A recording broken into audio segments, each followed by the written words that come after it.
Maverick News, the antivirus program for your mind.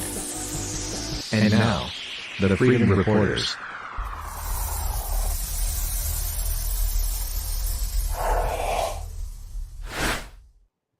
Good evening, everyone. Welcome back to the Maverick News channel. Welcome, Maverick family. Welcome, new viewers from far and wide. Great to have everybody here tonight. We have a special show lined up for you this evening. Caleb Maupin will be back, and I think maybe one other guest. Not sure about that, so we'll just hold back a little bit on it. But Laurie Spencer will be bringing Caleb along to talk about the Summit Against Hypocrisy. And what this is a response to Joe Biden's Summit for Democracy, which is really an effort to build support for the war in Ukraine. This Summit Against Hypocrisy, scheduled for March 25th, in just 3 days' time, will counter that. This is a continuation, I guess, of the peace movement, especially in the US, but also in Canada and around the world. So we'll be speaking with Caleb about that. He is with the Center for Political Innovation. He has been on the program before. Some of you may remember him. A pretty smart guy, great journalist and political activist. So we're looking forward to having Caleb back on the program tonight. We have an update on the situation in Ukraine from the White House tonight. So we'll be taking you to their news conference. We have as well some highlights from Question Period in Canada, where the economy was front and center as the point of concern today, with Pierre Poilievre putting the Prime Minister on the hot seat, talking about inflation.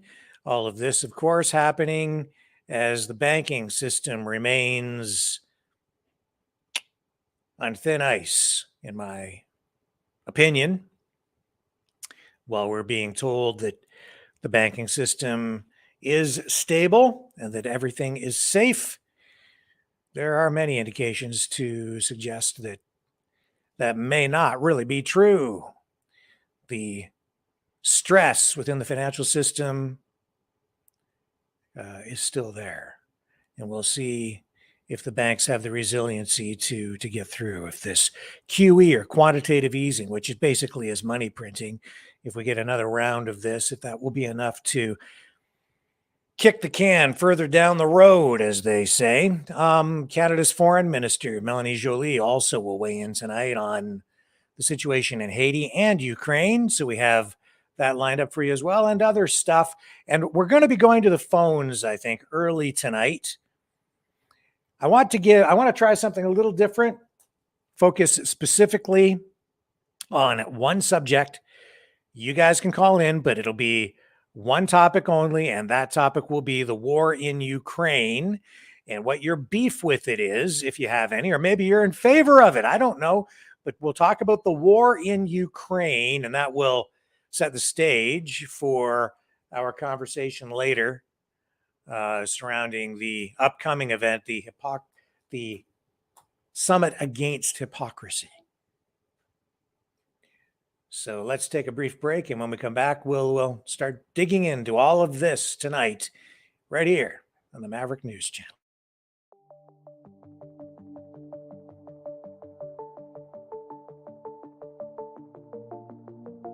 Greetings, brave Mavericks. Our quest for truth continues. We go beyond fake news. Together we expose propaganda. Together we pull others out of rabbit holes. We are maverick thinkers. We are all unique individuals, defenders of individual rights and freedoms, credible, trusted, grounded in reality. Maverick News, Maverick News. Defending free speech, free speech. Donate at freedomreporters.com. Do it now. Tomorrow may be too late. Maverick News. The world is watching.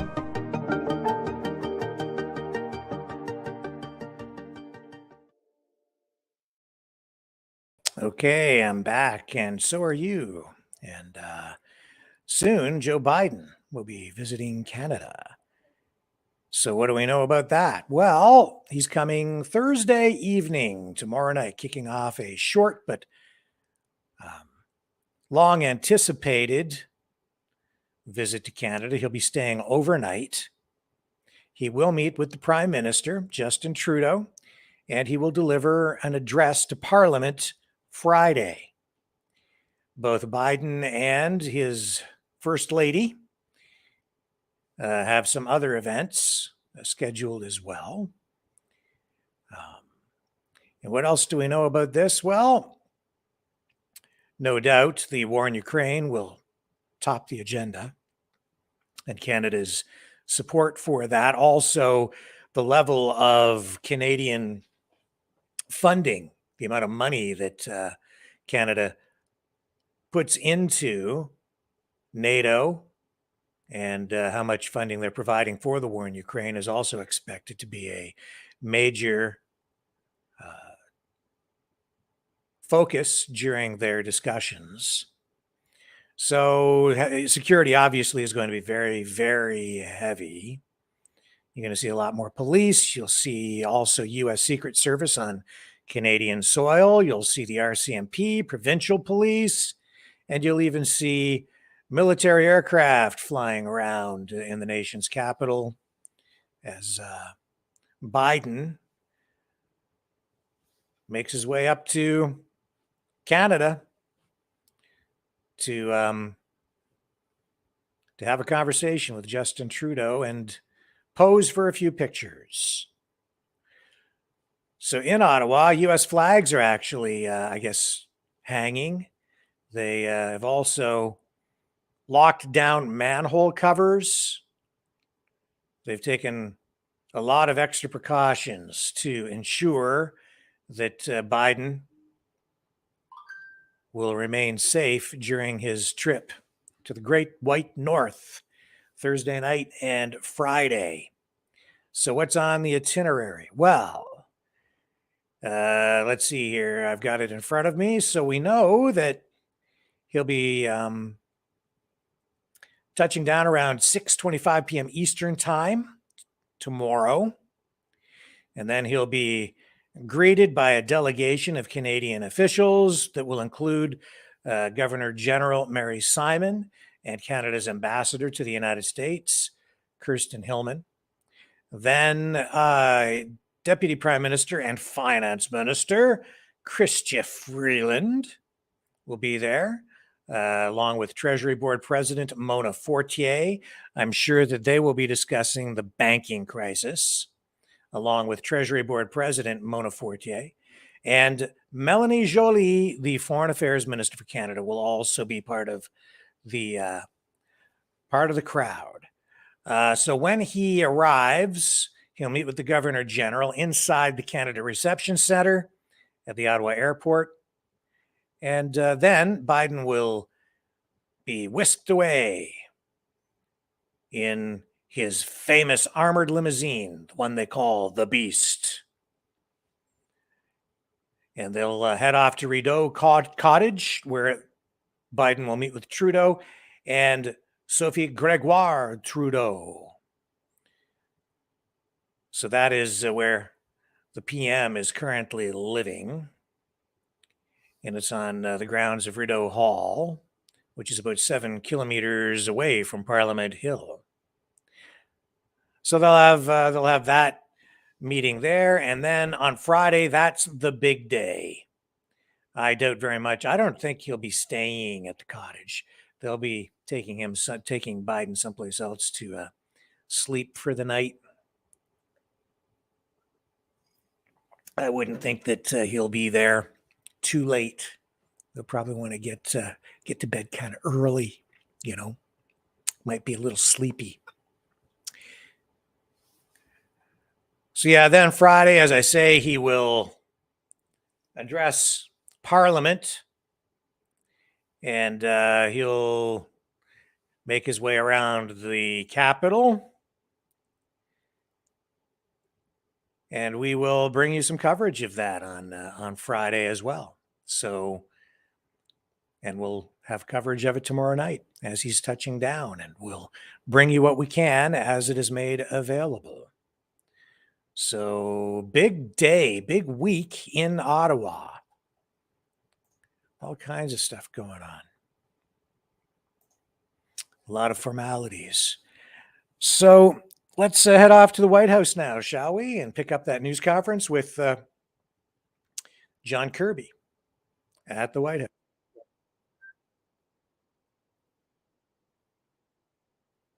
I do have a few things to get through, and I promised Karine I'd try to be as brief as I could, but there's a lot going on, so just please bear with me, and then be happy to take as many questions as time will allow. Today, I think as you all know, President Xi's visiting Russia to meet with President Putin.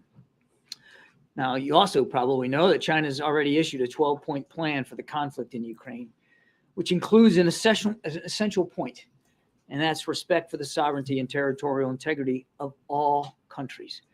We encouraged President Xi to advocate for this exact essential key point, which must include the withdrawal of Russian forces from sovereign Ukrainian territory consistent with the UN Charter. The entire world would like to see this war end, especially the Ukrainians themselves, who have put forward their own plan for a just peace, which draws again on these same UN principles. And let's remember, this war could actually end right now if Russia would withdraw its troops from the country. We hope the President Xi will press President Putin to cease bombing Ukrainian cities, hospitals, and schools, to halt the war crimes and atrocities, and to withdraw all his troops. But we are concerned that instead, China will reiterate calls for a ceasefire that leaves Russian forces inside Ukraine's sovereign territory. Now, any ceasefire that does not address the removal of Russian forces from Ukraine would effectively ratify Russia's illegal conquests, enabling Russia to entrench its positions and then to restart the war at a more advantageous time for them. This would, the world should not be fooled by any tactical move by Russia, aided by China or any other country, to freeze the war on its terms without any viable pathway to restore Ukraine's sovereignty and territorial integrity. Any such attempt would violate the UN Charter and defy the will of the 141 countries that demanded just weeks ago at the UN General Assembly that Russia immediately, completely, and unconditionally withdraw from Ukraine. Efforts to end this conflict must take Ukraine's position into account. And so we encourage President Xi to play a constructive role by speaking with President Zelensky, which he has not done since Russia launched this invasion. Because China, quite frankly, we believe, should hear directly from the Ukrainians and not just from the Russians. And we encourage President Xi to press President Putin directly on the need to respect Ukraine's sovereignty and territorial integrity. The world and China's neighbors will certainly be watching closely. Now, I also have a few updates for you on Israel. First, we welcome the understandings reached in Sharm el-Sheikh yesterday between senior political and security officials of Israel and the Palestinian Authority. This was the second meeting in this particular format following the gathering that was in Aqaba 3 weeks ago, and it included participation by senior officials from the United States, from Egypt, and from Jordan. The parties held candid and constructive conversations on steps to improve security and stability for Palestinians and Israelis, and on efforts to strengthen the economic stability of the Palestinian people. Meetings at this level have not taken place in nearly 10 years, and they help to build a critical foundation to de-escalate tensions and reduce violence. And that's what we want to see happen. We look forward to continuing these discussions as we enter the holy month of Ramadan, Passover, and Easter. Now, President Biden has also spoken, I think, as you know, yesterday with Prime Minister Netanyahu. In that call, he welcomed the meeting in Sharm el-Sheikh and reinforced the need for all sides to take urgent, collaborative steps to enhance security coordination, condemn all acts of terrorism, and maintain the viability of a two-state solution. He also reiterated his unwavering commitment to Israel's security and our ongoing cooperation to counter all the threats posed by Iran, and there are many. The president also stressed that democratic values have always been and must remain a hallmark of U.S.-Israeli bilateral relations. Democratic societies are strengthened by genuine checks and balances, and fundamental changes should be pursued with the broadest possible base of popular support. He offered his support for efforts underway to forge a compromise on proposed judicial reforms consistent with those core principles. And we call on all Israeli leaders to reach such a compromise without delay. On a separate topic, earlier today, I think you saw, the president issued a statement welcoming the recovery and soon return of Jeff Woodkey, a U.S. citizen who had been held hostage in Africa for more than 6 years. Now, he is safe, and he is in the hands of U.S. government officials. As the president said in that statement not too long ago, we extend our deepest appreciation to the Nigerian government for their help in securing his release. For more than 6 years, there has been a multi-pronged effort dedicated to locating and recovering Jeff, which was spearheaded by our military, our law enforcement, and our intelligence community working together with French support. Jeff, like other hostages and wrongful detainees, will be offered the best medical care possible, of course, to include post-isolation support. After a full medical screening, he will be united with his loved ones in the near future. I think you can understand why we'd ask you to please allow Jeff and his family a little bit of privacy here as he adjusts to new surroundings and to life moving forward and to coming back into American society. The Biden-Harris administration remains unwavering in our commitment to bringing Americans wrongfully detained or held hostage abroad home to their loved ones, and this is yet another example of the president's commitment in that regard. Lastly, I know it's not lost on any of you that today is the 20th anniversary of Operation Iraqi Freedom. Whatever one thinks about the war and what started it, I can tell you two things. One, we're looking ahead. We've got a good collaboration, a good partnership with Iraq and Iraqi security forces, who we continue to partner with in an enable, advise, and assist role, because there's still a viable threat of ISIS there in Iraq and in Syria. And number two, the president and the First Lady remain absolutely committed, as they always have been, to the men and women of our military, as well as across the interagency, who served, fought, died, and suffered in Iraq. Some 4,399 troops did not make it home from the war. More than 30,000 came home forever changed by wounds and injuries. And it's not just them, it's their families that continue to suffer, that continue to sacrifice. There's 4,399 chairs at 4,399 dinner tables that are empty. And it's important for us always to remember that and never forget the bravery, the courage, the sacrifice that went into fighting that war. Again, regardless of how you feel about it, President Biden and the First Lady are going to stay committed to those families going forward. That's it. Go ahead. Start. Oh, okay, thank you. Just on Russia, first of all, Moscow has indicated that they'll put a pause on the grain deal by May 18th if the U.S. doesn't comply with some of their demands, which include putting some banks back in the SWIFT system and resuming exports of agricultural equipment. What's your reaction to that, and what's the plan B if they do halt? So first, we obviously welcome the extension. It's for, I think, 60 days, not the 120 that I think that everybody was hoping for, but 60-day extension. That's a good thing. In fact, over the weekend, I think 2 ships left with hundreds of thousands of metric tons of corn. And a lot of that corn, a lot of that grain is heading for low and middle income countries that have been suffering, no question, been suffering since the beginning of this war with food insecurity. So it's a good thing. And we're grateful for the work of Turkey, for the UN to move forward with that. I don't have any, and I won't get into speculating about repercussions one way or another. We're focused on now that this is extended, making sure we get those ships loaded and get them out and get them to places where they need to be. That's what the focus is. Can you just remind us of your position on, doubtless there are going to be conversations between President Xi and Putin about assistance to Russia in Ukraine. What is the U.S.'s position on that? And what if China does decide to aid Russia? All right. So on the communications, hang on, I just want to write this down so I don't forget it. You've heard the president say this himself. He wants to have another conversation with President Xi, and he'll do that. And we'll do that at the most appropriate time. I don't have a call on the schedule to speak to, but it's important that we keep those lines of communication open, particularly now when tensions are so high. That's why we still want to get Secretary Blinken back to Beijing. That visit was postponed. It wasn't canceled. And we're still hopeful that we can get that back on the calendar. As a matter of fact, we're having discussions with the PRC right now about potential visit by Secretary Yellen and Secretary Raimondo to go over there and talk about economic issues. So there's that we're still working. So all of that, keeping those lines of communication open, are still valuable. Now, you asked about lethal weapons and provision of lethal weapons by China. We'll see what they come out of this meeting talking about. I mean, we don't know if there's going to be some sort of arrangement. I would just tell you that we still don't believe that China's taken it off the table. We still don't believe and haven't seen any indication that they're moving in that direction, or they've made a decision to provide, or that they're actually going to do that. We continue to believe it's not in China's best interest to do that, to help Mr. Putin slaughter innocent Ukrainians. It's hard to believe that they would think that that's in their best interest. It would also run counter to what we've heard President Xi talk about in terms of what his ultimate goal here is. I think he put an op-ed out today talking about sovereignty, territorial integrity, finding a peaceful way to end this war. That providing lethal weapons would seem to be inconsistent with that goal. When is the right time for a ceasefire?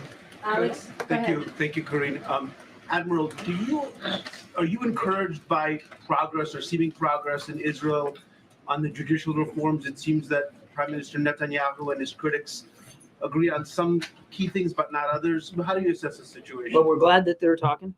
The president was encouraged by the efforts by President Herzog to come up with some alternatives. We're certainly going to let Israeli leaders speak to the details of that. This is for them to work out. But one of the messages that President Biden had when he spoke to the prime minister yesterday was it's important for those efforts to be fully explored and for compromises to be made, because the beauty of democracy is in fact compromise, and the strength of both our democracies is that we believe in checks and balances, and also in a consensus among the populace that to make these changes, whatever changes they are, to make them sustainable, all that has to be factored in. Good.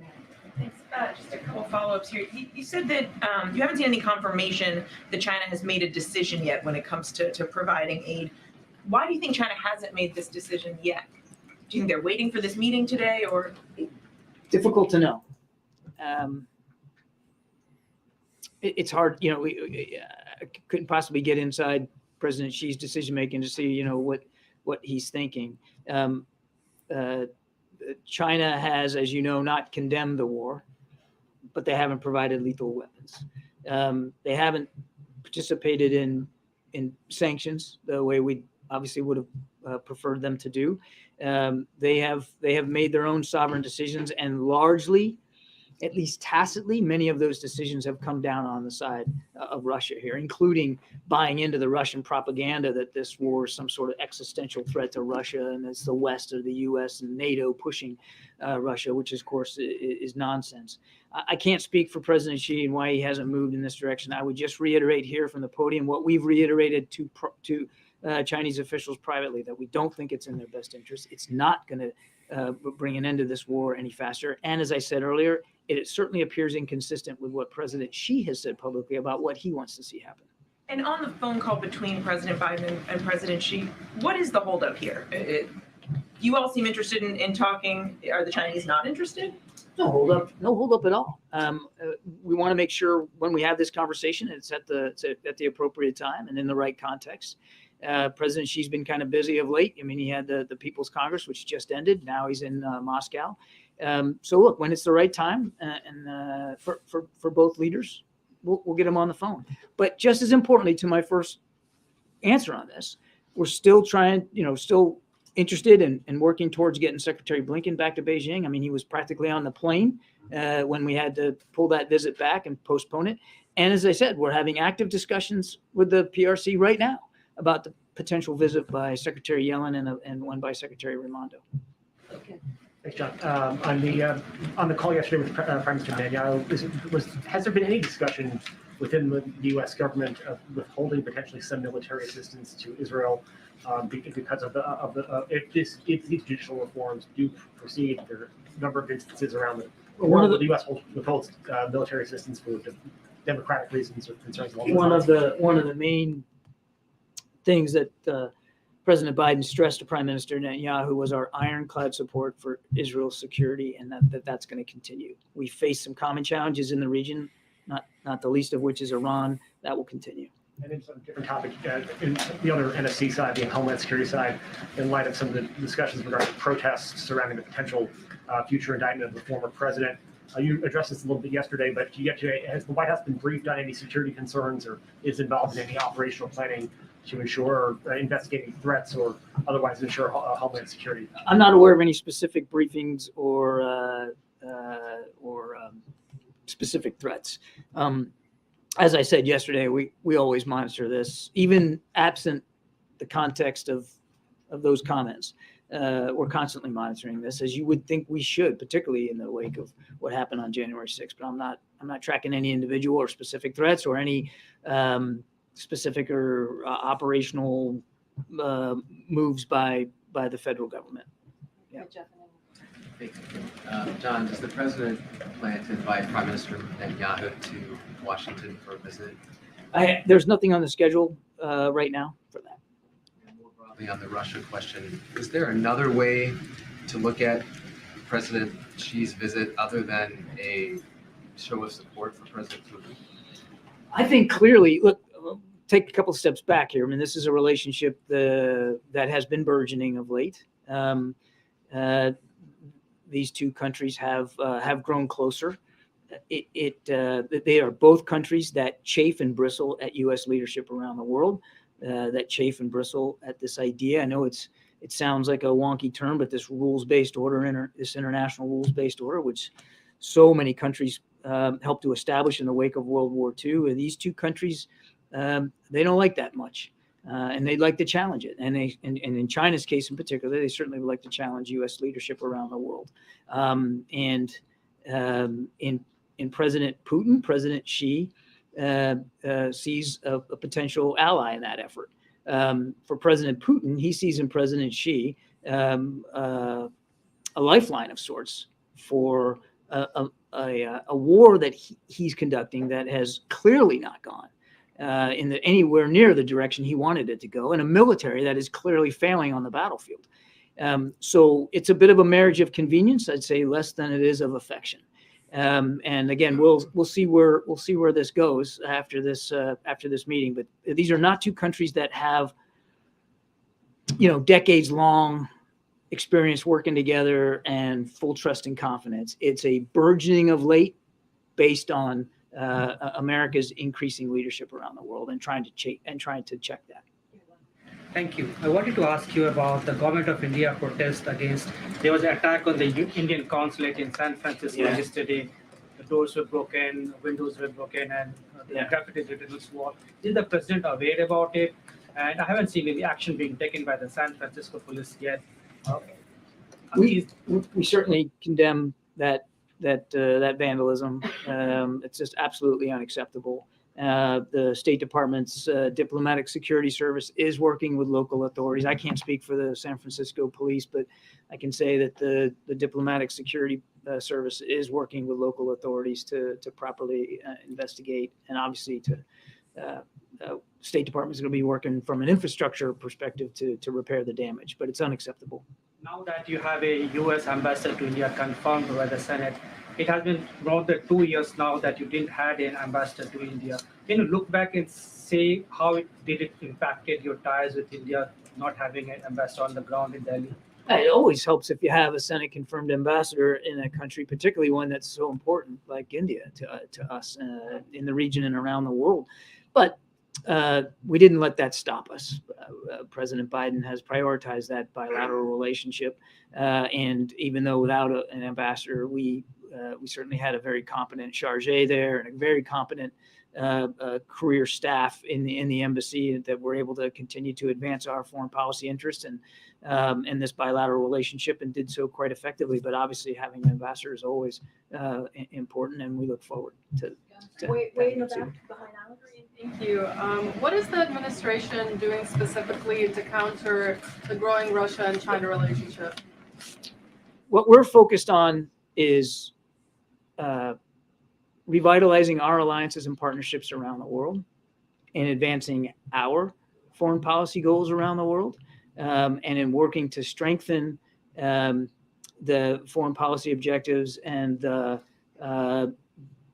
mutual security objectives that we share with so many other countries. I mean, last week on Monday, the president was in San Diego to unveil with Prime Minister Sunak and Prime Minister Albanese of Australia this AUKUS deal. This is an opportunity now to help Australia get their own nuclear-powered submarines. That's just one example. That's what we're focused on. It's not about countering them. It's about advancing our goals. Thanks, John. Russia and China. It seems like these two superpowers are teaming up now against the U.S. Why did President Biden let this happen? Peter, these are two countries that have long chafed, as I said to Jeff, long chafed at U.S. leadership around the world, and the network of alliances and partnerships that we have. This is not something that these two countries just cooked up since President Biden got elected. But it is something that they have been since he's been president. He has talked tough. He tried to pressure Putin and Xi to act right or risk their standing on the world stage. Does he see now that they don't care? I think if you ask a lot of Russians, they certainly care. I mean, their economy is barely being propped up by some pretty radical measures by Mr. Putin. Their military has been roundly embarrassed inside Ukraine, and they continue to lose ground there. And as for China, again, take a look at the way the president has really revitalized and restored alliances and partnerships that were let go, if not ridiculed, in the previous administration. We have prioritized them, and there's no other nation around the world that has this alliance and partnership network that we do. 5 of our 7 treaty alliances are in the Indo-Pacific, and President Biden has prioritized each and every one of them. Specific to these two leaders, though, do you think that Putin and Xi fear President Biden? You'd have to ask them whether they fear or they not. It is not about fear. It's about President Biden advancing our foreign policy goals around the world. It's about President Biden revitalizing these alliances and partnerships. It's about President Biden and what he's doing to preserve our national security interests around the world. That's what we're focused on. Welcome back. Thank you. It's been a minute. Has the president spoken to Jeff Woodkey or his family yet today? I don't think there's been any direct communication by the president with respect to the family yet. I mean, we're just delighted. This news just broke, as you know. We're just delighted to be able to get him back in our hands. We're going to make sure he gets the care he needs. And I'm sure there'll be appropriate communications at the right time. But as I said in my opening statement, this is 6 years, and they just got word today. We need to give the family a little breathing space. And so really quick, your reaction to President Putin visiting Mariupol over the weekend? So look, a couple things there. I certainly won't speak to his travel habits, but Mariupol is far from the fighting. It's far from the front lines. I hope he did get to see. I hope he did get to see the damage and the destruction that his troops did to that city. And I heard in the press release that he was going to look at all the ways they're rebuilding Mariupol. How about the fact that they shouldn't have to rebuild it because he shouldn't have bombed. Sorry, he shouldn't have. I was going to use a word I shouldn't use here.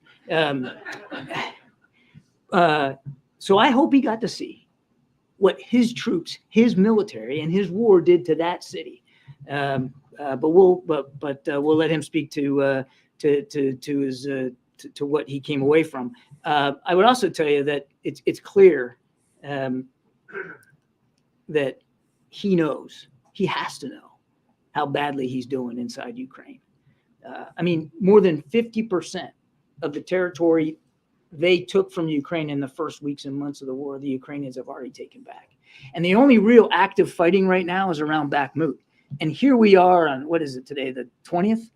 And Bakhmut is still not in Russian hands. Now, they're fighting over it, but the Ukrainians aren't giving up on it.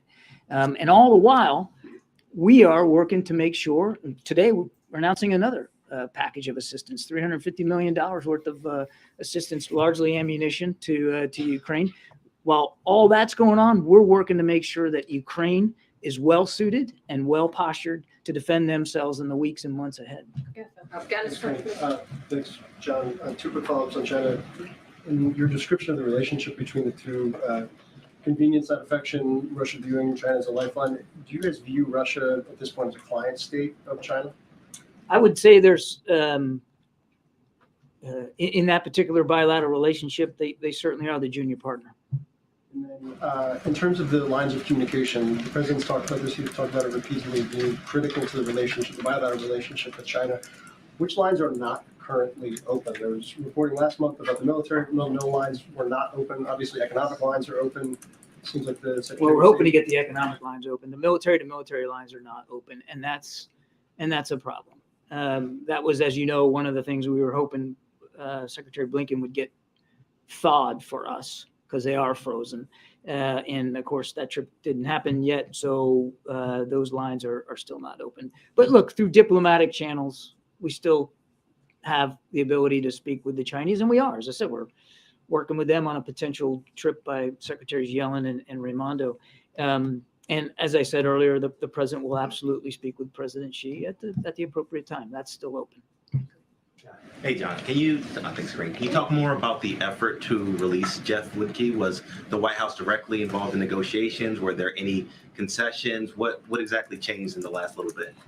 We were, our team here at the NSC was involved in this. Of course, Mr. Karsten's special envoy for hostage affairs over the State Department was keenly involved. You saw that the president personally thanked the FBI hostage fusion cell for their work, as well as just the work across the interagency. As I said in my opening statement, the intelligence community, other diplomats as well. It was a team effort to get him out. There were no concessions made. There were no swaps here. This was just hard, grueling, deliberate work by diplomats and other experts directly with the government of Niger to get him home. And hopefully, he'll be home soon, but we're looking forward to that. Staying on the continent, Kamala Harris goes to Africa later this week. The First Lady has, Secretary of State has. I wonder what, at the end of Biden plans later this year. I wonder at the end of the day, sort of what message you hope to send to those nations, to the continent. And is it a direct foil, a direct, to China, to China's role in the region? So the message is the same that the president delivered when we had the African Leaders Summit here in December, and that's that Africa matters, the continent matters, and our relationships across the continent all matter, and we work on those relationships one at a time, because every country on the continent is different, has different needs, and different expectations of American leadership. And that's why the president, at the end of that summit, assigned Mr. Carson to be the special envoy for implementation. And you're seeing us now move out on that. You mentioned the vice president's trip. First lady was just there. I mean, we are actively following through on the things we promised we would do at the end of that Africa Leaders Summit. So this is very much about Africa, African leaders, African nations, and not about anybody else. Thank you so much. Follow-up question. No, I have a question on India and China. There is a report from U.S. News saying that the U.S. provided intelligence to Indian military and that helped them repel a Chinese incursion that happened last year. Can you confirm that? And does it mean that, generally speaking, there is more intelligence sharing with India? No, I can't confirm that. James? Karine, thank you. Admiral, thank you. Two questions focused on China. First, on the Xi-Putin visit. You and other senior officials have been vocal in recent weeks about your insights into consideration by the Chinese of providing some kind of direct or lethal assistance to the Russians, and that's why you've issued your public warnings against them doing that. One of the little noted aspects of this relationship that I think is important came back in September when Putin and Xi last met in Uzbekistan. And in his public comments, President Putin stated that they were eager to address the concerns about the Ukraine war that the Chinese had raised. So I wonder if you have any insights into the nature of those Chinese concerns and what they may have communicated to the Russians about that. I don't. The second question is on the Chinese brokered rapprochement between Saudi Arabia and Iran. Since that deal was announced, has the United States been able to observe any changes in that relationship, in its security implications for the region, et cetera? I think it's too soon right now, James. Yeah, thank you. You said there were no concessions made for the release of Mr. Woodkey. Does that mean there was no ransom payment at all? That's right. That's what that means. And Secretary of State Blinken was in Niger last week. Did he negotiate at all for his release during that trip? Certainly had discussions with leaders that he met there about Mr. Woodkey, as you would expect him to. And where is Mr. Woodkey right now? I'm not going to get into the specifics of his location. He's still on the continent, but he's in U.S. He's with U.S. government officials. Yeah. Yes, thank you, Karine. Do you know if the Chinese government has contacted Kiev regarding its 12 points plan? And what's the Ukrainian government reaction to the plan itself? I certainly would refer you to comments that President Zelensky has already made. I'm not going to speak for him or his administration. To the best of my knowledge, I know of no conversations between the Chinese and Kyiv with respect to this so-called 12-point proposal. Thank you. Thank you, Karine. Thank you, Karine. So we saw the Chinese, as alluded to here, broker a deal between Saudi Arabia and Iran, and now the Chinese say they want to broker peace in Ukraine. What role would President Biden play in any negotiations with that? He's already talked to that.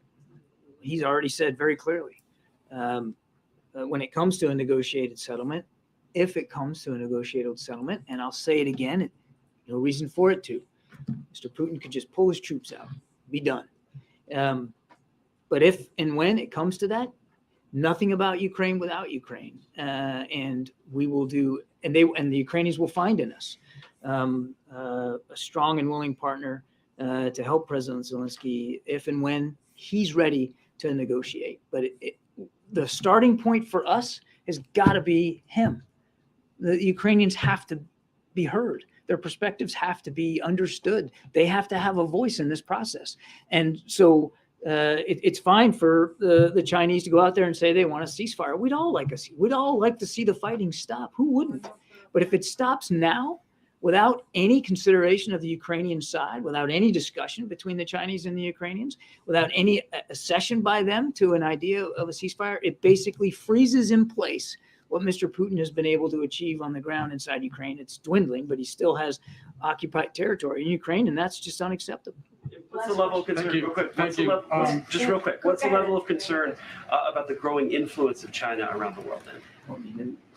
Certainly mindful that China has tried to expand their influence all around the world, Middle East, in Africa, in Latin America. They can speak to their foreign policy goals should they wish to. I can only speak to ours. And our goals are not about countering or being a block or an obstacle. There's no effort to contain here. It's about advancing what President Biden believes are the appropriate foreign policy goals for this country, for the American people, and for the best interests of our allies and partners. And again, I'll go back to what I said before. No other nation in the world, none, has a network of alliances and partnerships that the United States does, has as many friends around the world as the United States does, who are interested in pursuing the same goals. Secretary Austin just a week or so ago held the 10th Ukraine Defense Contact Group, more than 50 nations, again, more than 50 nations at each and every one. And those are voluntary participation events. It's not like we're browbeating people to show up to agree to contribute to Ukraine. That's the power of American convening leadership. And you don't see that power out of either Russia or China. These are two countries who do not have that same network of friends and partners. And one of the reasons why that relation, sorry, he got me all, he got me, he got me all lathered up. He got me all lathered up now. But one of the reasons why you're seeing that tightening relationship is because they recognize that they don't have that strong foundation of international support for what they're trying to do, which is basically challenge American leadership around the world. All right, last question. Thank you very much. President travels to Ottawa this week, and the past president had a difficult relationship with Prime Minister Trudeau. Does the United States feel that episode is in the past, or does that relationship need tending with Canada and Canada's leadership? We'll have more to say later in the week about the trip to Canada. The president's very excited about doing this, going up there and really going to Ottawa for no other purpose than the bilateral relationship. He has a terrific relationship with Prime Minister Trudeau, warm and friendly and productive. There's an awful lot on the plate there, from everywhere from strengthening NORAD to climate change, to obviously migration challenges, economic and trade. I mean, there's a bunch of things. We'll have more to say later in the week, but the president's very excited about this. Thank you. Thank you. Appreciate it, everybody. Thank you. Thank you. And I wanted to stay with that for the duration of his comments. And the reason being, it's one of the biggest stories in the world. He kind of glossed over the significance of the meeting between Xi and Putin. What we're witnessing there is the realignment of the geopolitical realities into a new multipolar nation-state reality globally. And if you really listen carefully, listen hard to the language being used, the words are being chosen carefully, but it is a battle between the globalists and their rules-based international globalist approach, where you have really the United Nations and NATO trying to impose their will on other nation states. They come together, establish these rules that they want to play by, essentially creating a one world government, a one world military comprised of military from all the different participating countries, put them all under one umbrella, and you're creating a globalist military force going up against countries that are nationalistic in focus, looking out for their interests. It's Russia first or China first. And yes, they form alliances and they have agreements, but their emphasis is on the prosperity, the safety, the security, the sovereignty of their nation states, nationalists. It's a form of nationalism, right? Not nationalism in the same sense as what we saw during World War II with the Nazis in Germany. It was a different kind of nationalism. That was fascistic nationalism. Indeed, I would suggest to you that what we're seeing on the NATO side, the US side, and let's face it, NATO is really led by the United States. That is a rather fascistic approach to governance globally. It's a global form of corporatism or corporate fascism. And that's really what we're seeing happen here now. A struggle between two opposite points of view on how nations should interact with one another. Who should be subservient to whom? Who comes first? Who comes second? Who comes third?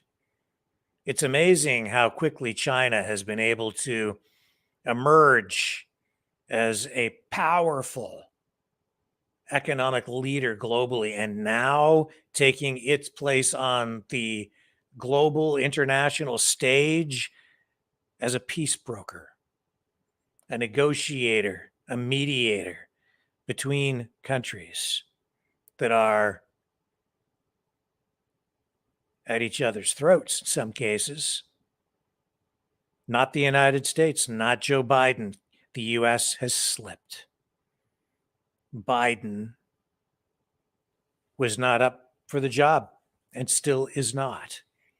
And because of his incompetence and because of these efforts to squeeze and apply pressure on countries like China and Russia and Iran, it's slipping away from the US, using the US dollar as a weapon. It's all crumbling. And they can't see it. Crumbling because they've been trying to rule with an iron fist while pretending to spread democracy and classical or neoliberalism, however you want to call it, whatever you want to call it.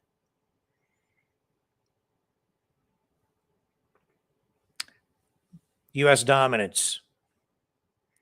I think we're witnessing the end of the empire. Maybe not in its entirety, but certainly its place as a unipolar power, the sole superpower in the world, no more.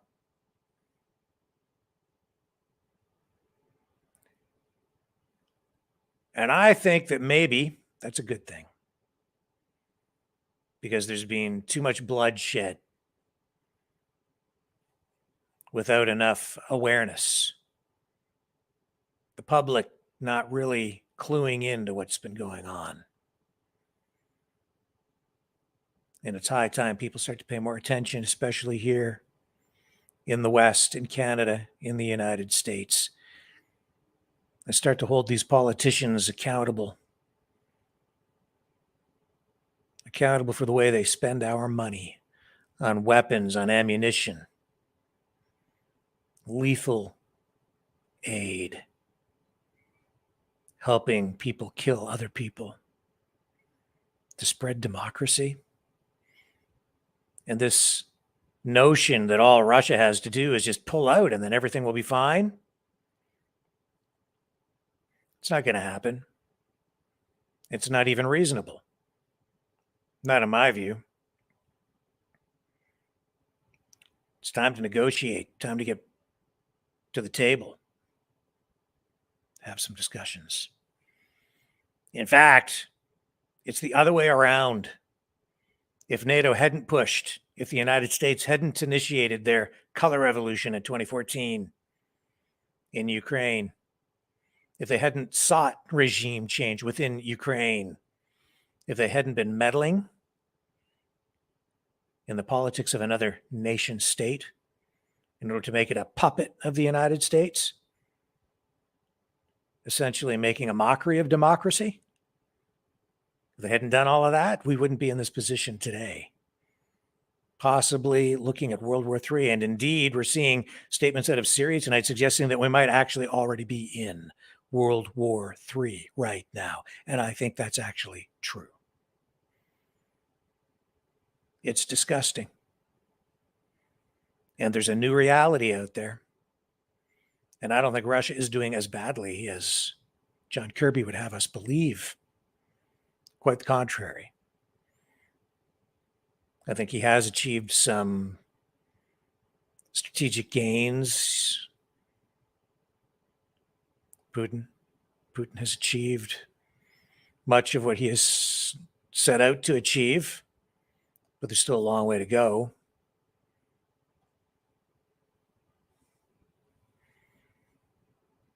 A long way to go. Let's take a break. When we come back, a little bit more on what to expect when Biden comes to Canada.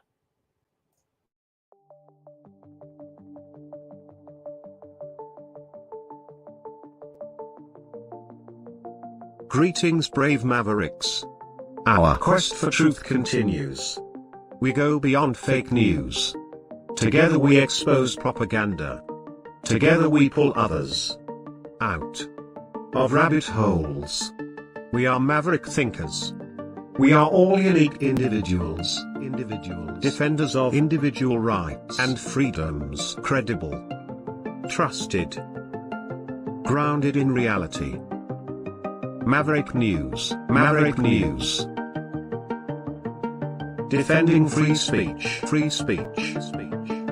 Donate at freedomreporters.com. Do it now. Tomorrow may be too late. Maverick News. The world is watching.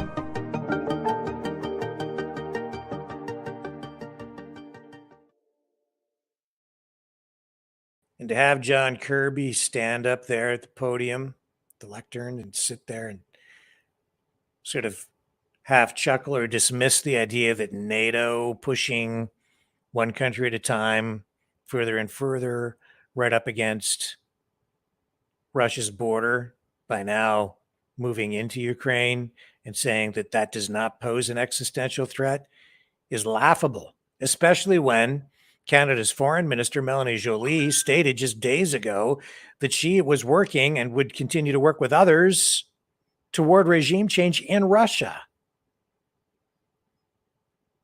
which is exactly what I said they really wanted over a year ago when the special military operation in Ukraine began, when Putin put his troops in there.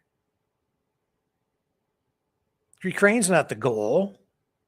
They don't want Ukraine. They want to put pressure on Russia. They want to erode the military might of the Russian military machine.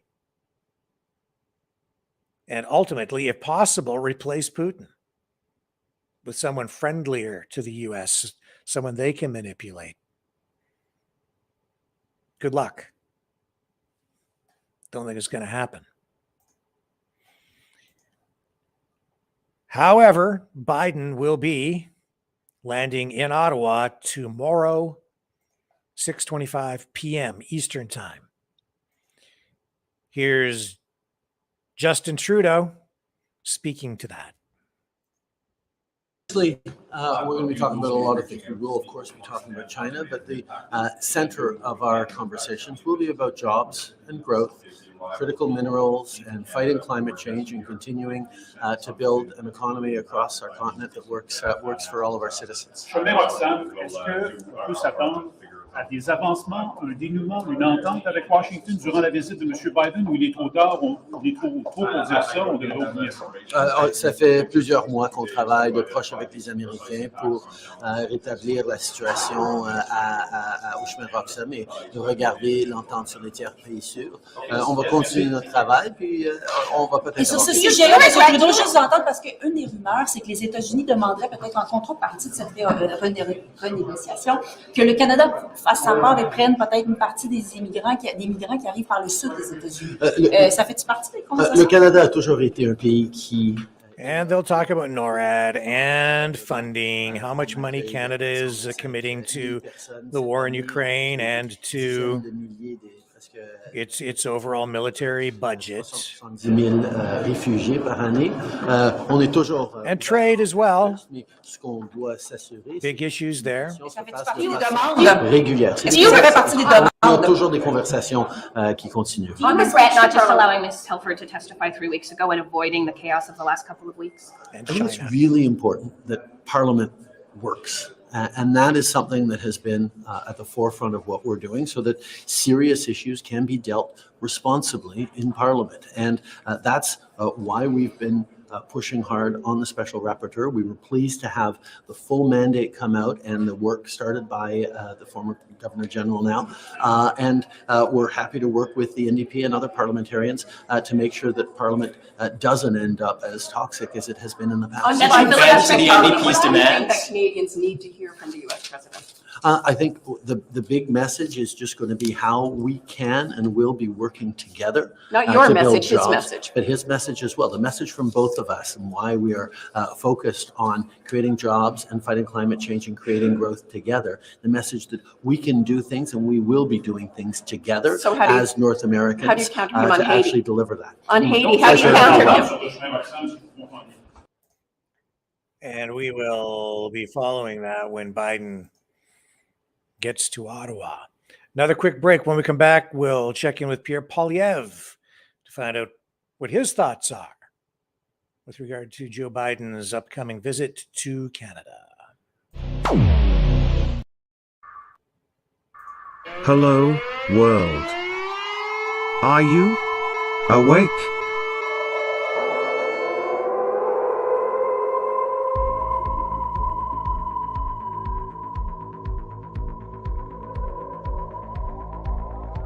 Uniting humankind by liberating millions of minds at a time. Maverick News. The world is watching.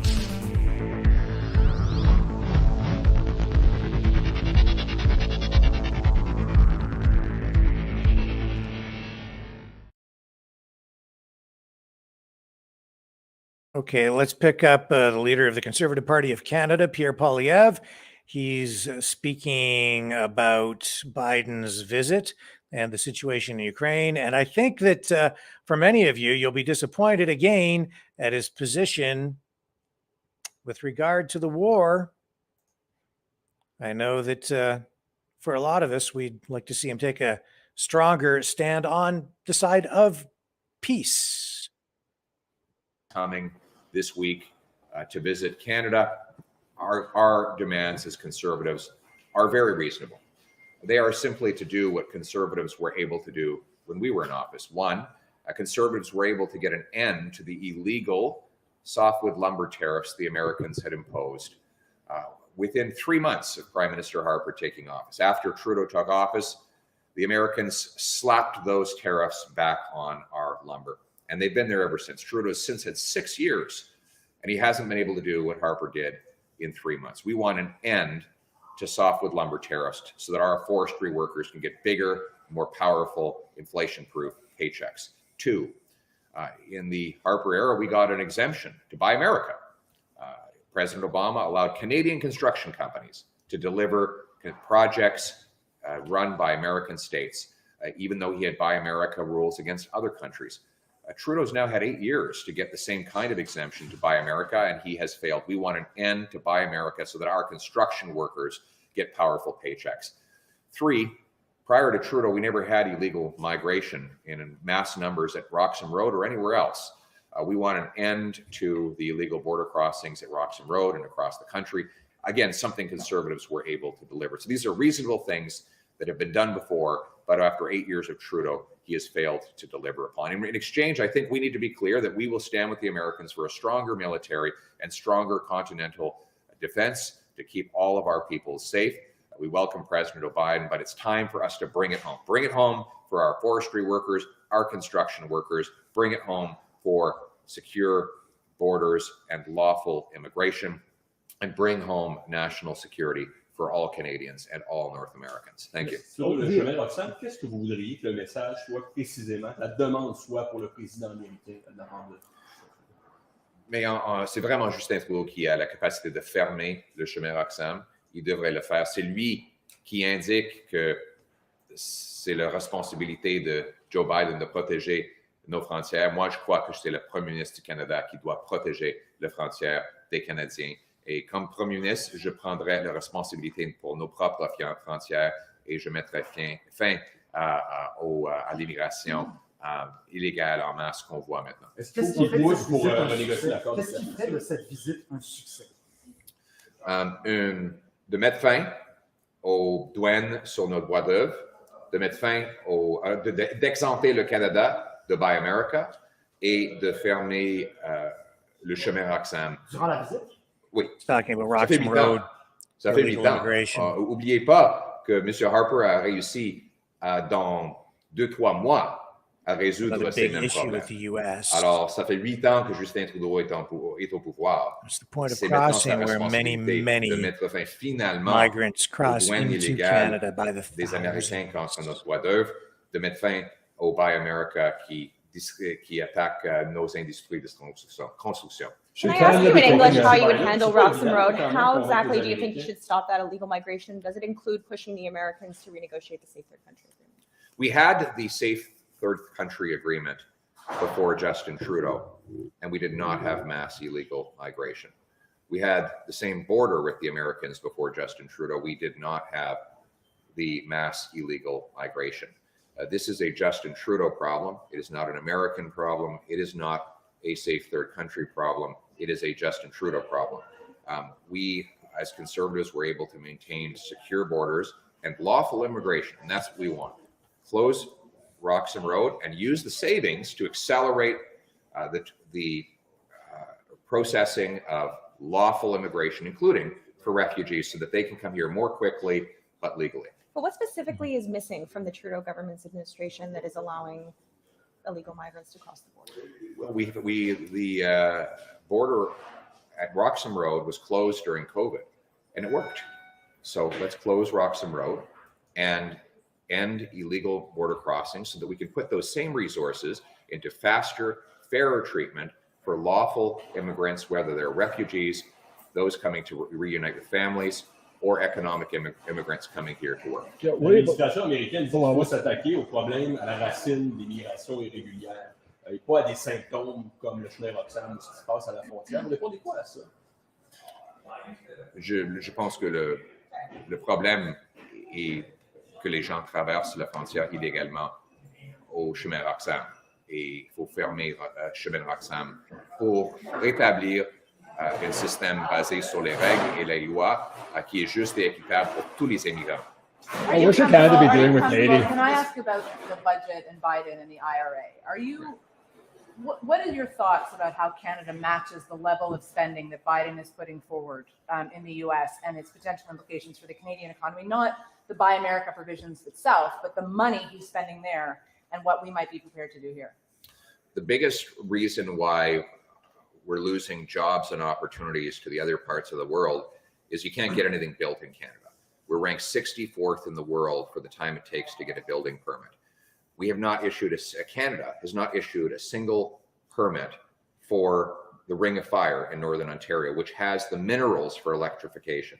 I met with First Nations from Northern Ontario who've been waiting 5 years and spent $50 million to get a permit for a road to get to the eventual mine, and they still don't have the permit.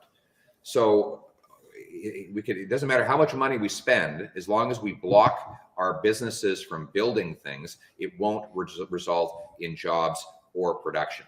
If we want to bring home our jobs, our industry, our paychecks, we have to get government gatekeepers out of the way and allow us to build factories, mines, pipelines, and other key economic infrastructure to bring it home. The Americans want to see Canada take a bigger industry. Would your party be comfortable continuing to spend billions to prop up the auto manufacturing sector in Ontario and Quebec in order not to lose out on jobs and foreign investment? The best way to bring home jobs and investment is to remove the government gatekeepers that shut out construction in this country. We need to be the fastest place in the developed world to safely get a building permit for a factory, a mine, a pipeline, or other major industrial projects. We want to bring home our money and our jobs. We have to get out of the way and let builders build. The Americans want to see Canada take a bigger role in Haiti. What should we do? Encore, nous avons déjà, je vous donne un exemple. En 2021, on a produit 0 lithium, même si on est the... We'll pull out of that. And we're going to go to a clip of Canada's Foreign Affairs Minister, Melanie Joly, speaking about both Ukraine and the situation in Haiti ahead of Joe Biden's visit. And here she is, Melanie Joly.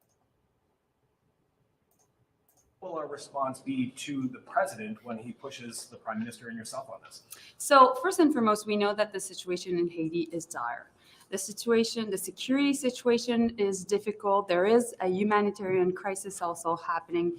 And we've been leading on this question since last October. We've invested within a year $100 million in Haiti to make sure that we could help the country find solutions. Because at the end of the day, what we want as a country is for Haitians to find solutions themselves and that we can support them. So we need to make sure that we continue to have this approach. What we also have done, which is new in the circumstances, is to impose sanctions on the political and also on the economic elites. I will be announcing also new sanctions. We've coordinated with the US on this. They've announced new sanctions recently again, and we are working with the EU on this issue. Sur Haïti, Madame Joly, est-ce que vous sentez qu'il y a plus de pression depuis la visite de M. Blinken? Et est-ce que les sanctions elles sont coordonnées avec les Américains? Ou vous faites vos sanctions, ils font les leurs? Ou est-ce qu'il y a un effort commun qui se fait là? La première fois qu'on a vraiment beaucoup parlé de la question d'Haïti, c'était en fait à l'Organisation des États américains. We'll stick with it for just a moment longer. She should address the situation in Ukraine in English. Et donc, c'est dans ces circonstances-là, c'était des pays de la région qui étaient préoccupés. Our US viewers are unilingual viewers. Pour tout l'hémisphère, incluant les États-Unis, incluant l'Union. Alors, c'est comme ça qu'on a commencé à parler de la situation. Everything short of sending a ground force, is that totally off the table? What we've said is that we would be helping Haitians to find solutions by themselves. And what I mean by that, it's particularly helping the Haitian National Police to deal with the gangs that have taken control of the island. We know that what is happening in Haiti is extremely difficult. There's been lots of innocent civilians that have been the target of gangs. We've seen lots of casualties over the past weeks. And obviously, we need to make sure that we do even more. That's why we will be talking indeed about the situation in Haiti with the American administration. That's why also the Prime Minister was in the region a month ago to talk about this with all the CARICOM leaders. So definitely Canada will be playing a role to help Haiti. We've been doing so since the fall. We will continue to do so. And you had one question. President Xi's visit to Russia. Yeah. Any concerns about any change in Canada's reaction as a result of that visit? Well, I've made a clear statement 2 days ago about this situation. What we think is if China really wants a peace deal, they need to say to Russia to get out of Ukraine. And I've said that to my Chinese counterpart a month ago. I think it's important also that President Xi talks to President Zelensky, because that hasn't been the case since February 24th. We're all in favor of peace. We all want peace. Canada will always stand up for peace. But at the end of the day, the invasion of Ukraine was done by Russia, going against the UN Charter. And for peace to happen, Russia needs to get out. And again, when you listen to the words, the language, it's all about the UN rules. They make the rules. China, Russia, Iran, Pakistan, India, everybody else is supposed to follow the rules they make up.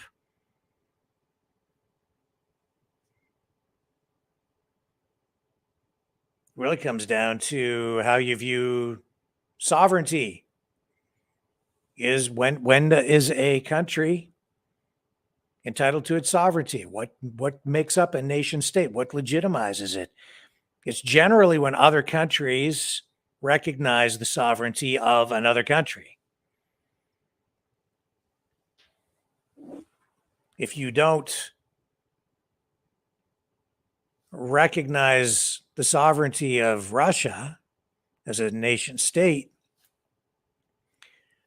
well, they're saying that the invasion was illegal based on their rules that they made up. It gets a little bit convoluted, a little bit complicated, right? But that's not international law. You could almost say, well, you could say that this comes down to an argument of natural law or common law on the international stage at the macro level. And that's very true. Those kinds of laws, those kinds of legal concepts or lawful concepts do come into play in international law. Because at the end of the day, you may have an international court established, but it only has sway if nation states recognize it. And the International Criminal Court, for instance, the United States, not a member. Russia, not a member. And yet, isn't it interesting how the United States lines up with the International Criminal Court in supporting the ICC's pursuit of Putin to put him on trial for war crimes, when the United States isn't even an ICC member itself? Why wouldn't they be an ICC member? Well, because if they were, they might be held accountable for a lot of the things that they've done. You'd see U.S. presidents probably put on trial pretty quickly if they suddenly became an ICC member. Canada does belong. In fact, most of the participating countries are smaller countries. They've clearly joined. It's almost like a union if you look at it in that way, an international union of nation states designed to protect their sovereignty in the face of imperialist aspirations. We'll be talking more about imperialism, the concepts of imperialism, when Caleb Maupin and Tyler join us later on the program to discuss their upcoming event, which is really designed to bring peace. At least I think that's what it's about. It's what are they calling it? The Summit Against Hypocrisy. A response to Joe Biden's Summit for Democracy, which is really, as I said before, an attempt to build support for the war in Ukraine. China wants peace. They're trying to broker a peace deal. They're talking to Russia, so Russia's discussing it. Russia's talked about peace at the United Nations. I think even Ukraine would like to have peace. They've talked about it.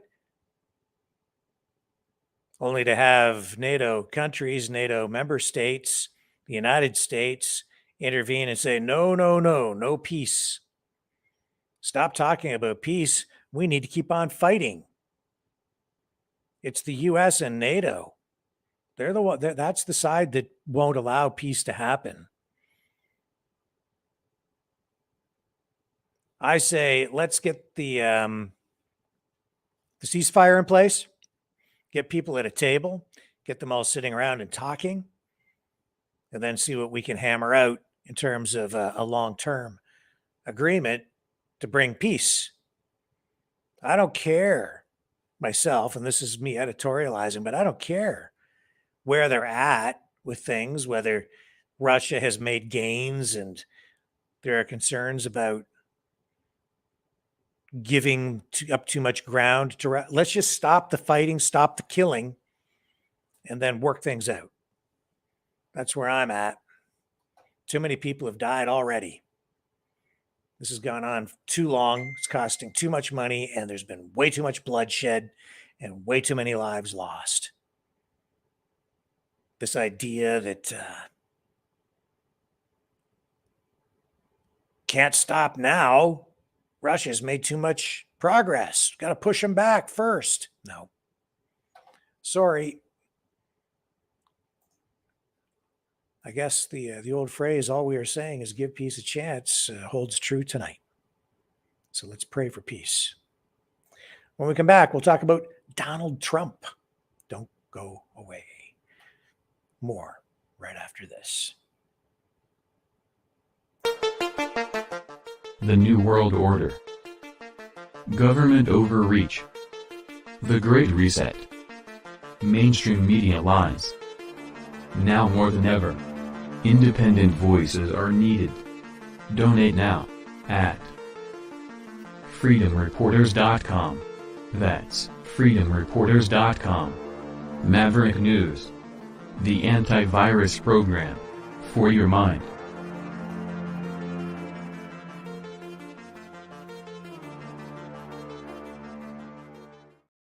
So there really wasn't much new on the Donald Trump indictment front today. Still a lot of speculation. He's not behind bars. Here it is now Wednesday. He said he was going to be arrested Tuesday. Didn't happen. And he made a lot of headlines, a lot of news. Let's get the take tonight. This time, let's go to CBS. See how they framed this thing up. Game for the possible criminal indictment of former President Donald Trump will continue for at least another day. The Manhattan District Attorney's Office postponed a scheduled grand jury session today, but jurors could meet again on Thursday. CBS's Robert Costa is outside the courthouse in New York City. With demonstrators on hand and increased security around Manhattan Criminal Court, the decision by Manhattan District Attorney Alvin Bragg not to convene the grand jury was a sudden and unexpected development. Yeah, people anticipated that today would be the day that the district attorney would present the draft indictment and ask the grand jury to vote on it. Now, it's likely the delay has something to do with that either the DA or the grand jury itself wants to have some more information or take a breath for some reason. Bragg is investigating hush money payments made in 2016 to adult film star Stormy Daniels, which former Trump fixer Michael Cohen claims Trump authorized. The former president, huddling with advisors in Florida, has remained defiant, according to sources, and is considering holding a news conference outside the court if he's indicted. Meanwhile, there was a major turn today in another investigation into Trump's handling of classified records. Federal judges said his lawyer, Evan Corcoran, must testify about his private discussions with Trump and share evidence, including documents and private audio files. Special counsel Jack Smith wants to know whether Trump misled Corcoran about the scope of the documents he had. It could be absolutely devastating evidence of Trump's guilt of obstructing the investigation into the return of the classified documents. It could make the Mar-a-Lago case the strongest thing coming down the pike, and soon. CBS News has learned that Evan Corcoran could testify as soon as Friday, potentially providing a real prism into what Trump said behind the scenes before and after the FBI searched Mar-a-Lago last summer. This all comes as we're still waiting for a decision on a possible Trump indictment here in New York. Nora. That's a lot of legal news, Robert Costa. Thank you very much. So really, today was a nothing burger. At the end of all this, I just think it's going to be a big nothing burger. It'll be a lot of hype, a lot of drama. I think it's terrible for the country to be going through this. I could be wrong. This may erupt into something, but I kind of feel like it's just a bunch of political theater without any real legal basis to it. No foundation there. It doesn't feel like anything substantial. It just feels like we're just going through the motions again, to me. And it benefits Trump. I think that he's going to benefit from all of this attention, regardless of what happens. I think he already has. All the attention again is focused on him. Trump, Trump, Trump, Trump, Trump. There's no such thing as bad publicity, I guess, when it comes to politics. In this particular case, I think he's just, it just completely eclipses the other candidates, the other people running for the Republican nomination. I think he likes it that way. I think that, I think there's just more going on even behind the scenes. And I hate to sound like a conspiracy theorist, but it just feels like this whole thing is choreographed. It's a repeat of what we saw before when they tried to use the Stormy Daniels payment to bring Trump down. But are they really trying to bring him down? Or are they just trying to achieve something else? As we've seen, a lot of the political analysts out there, the pundits, think that Trump will actually emerge stronger than ever before if they actually do indict him, if they arrest him, if they put him behind bars. It will enrage his supporters. They will come to his defense. They will rally behind him, and he will have more support than ever. And I do believe that. Even I found myself over the last couple of days thinking how much I feel it's unfair and embarrassing to have all of this happening for America. And I found myself feeling a little bit sorry for Donald Trump. And yet, when I really, really give it serious consideration, it dawns on me that maybe, just maybe, he wants it. I think we're seeing a fair bit of that right now, not just with Trump, but with others in the political arena. People who actually, I think they might just be going out of their way to get themselves arrested because it gets them a lot of publicity. It puts them front and center in the media. Even if it's just social media, that's worth a lot. And if you can defy the authorities and do that on camera and portray yourself as a defender of people's rights and then martyr yourself in that way, you score a lot of political points with your base. If your base is people who are concerned about government overreach, police authoritarianism, and maybe even the actual, if you believe in things in this way, the legitimacy of government and the rule of law as exercised by the government. Get yourself arrested, turn yourself into a martyr, get yourself videotaped, show yourself being defiant, turn yourself into a hero. Think about it. Possible? I think probable in some cases. We've seen it with a few people over the last 2 or 3 weeks, trying to get a lot of attention focused on themselves. Just saying. Sometimes the conspiracy isn't a theory. Sometimes it's just smack right dab in front of your face, smacking you right across your face. You just have to open your eyes and look at it, see it for what it really is. That's just, that is honestly just my analysis, my take on a few things that I've seen over the last couple of weeks.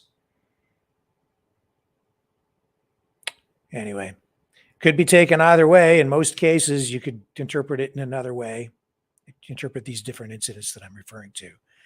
And I'm not going to name names or make reference to specific incidents. I'm just saying that even with Trump, it just feels like he's welcoming this almost, and who can blame him? If they're going to attack you, embrace it. What else are you going to do when you're Donald Trump? They've attacked him six ways from Sunday, as they like to say. Make the most of it, and he does. We'll be right back.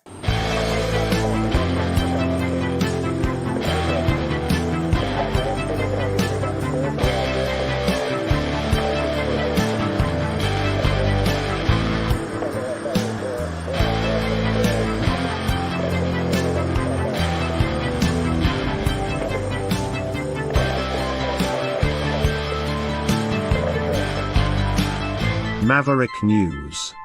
Fighting for freedom. Brendan says, Rick, it says 62 people. Thanks for the warning yet again. Bring cream and sugar. Coffee is on. Ceaseless FBI, CIA, bacon, perhaps. Oh, okay. I think I'm getting you. Yeah, Big Nothing Burger. Got it. Yeah. Maybe, maybe not. Maybe it's real. Maybe they'll indict him. Maybe he'll go to jail. Maybe, I don't know. I mean, I'm just speculating, really, like everybody else out there. That's all we can do at this point, because he's still out there walking around and he hasn't been arrested yet, even though we thought it might come as early as yesterday, maybe sometime this week. Who the heck knows? Who knows? We just don't know, do we? Nope, we don't. Okay, 7:33. We got Tyler McConnell and Caleb Maupin. They'll be joining us on the program. Lori is supposed to be here as well, but she messaged. Apparently, she's having some internet issues, so I don't know if she'll be able to join us or not, but that's coming up very soon. And they're going to be talking about a big event coming up March 25th, which is the, I already just told you, Summit Against Hypocrisy. It's a peace rally. A summit for peace. That's essentially what it is. Caleb also has a new book out. We'll talk about that when he's here too. So looking forward to discussing that with him. It's called Where is America Going? Marxism, MAGA, and the Coming Revolution.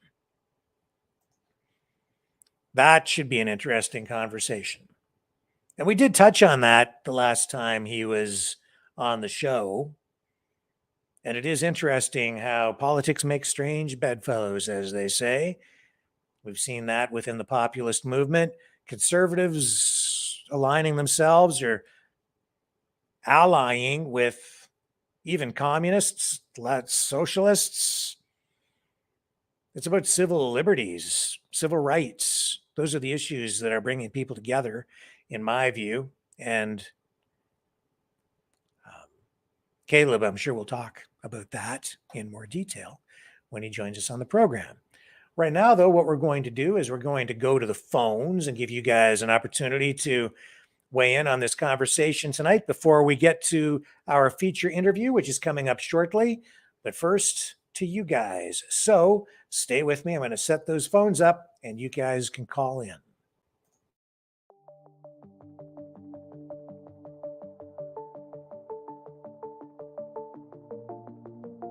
Greetings, brave Mavericks. Our quest for truth continues. We go beyond fake news. Together we expose propaganda. Together we pull others out of rabbit holes. We are maverick thinkers. We are all unique individuals. Defenders of individual rights and freedoms. Credible. Trusted. Grounded in reality. Maverick News. Maverick News. Defending free speech. Free speech. Donate at freedomreporters.com. Do it now. Tomorrow may be too late. Maverick News. The world is watching.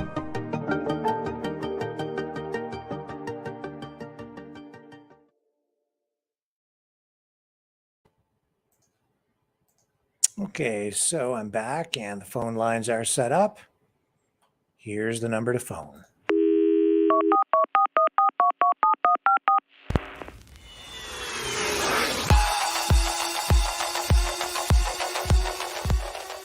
Join the conversation. Call 1-833-975-3733. That's 1-833-975-FREE. Speak up. Speak out. Make your voice heard. Maverick News. Fighting for freedom by defending your right to free speech. Be a Maverick. Join us.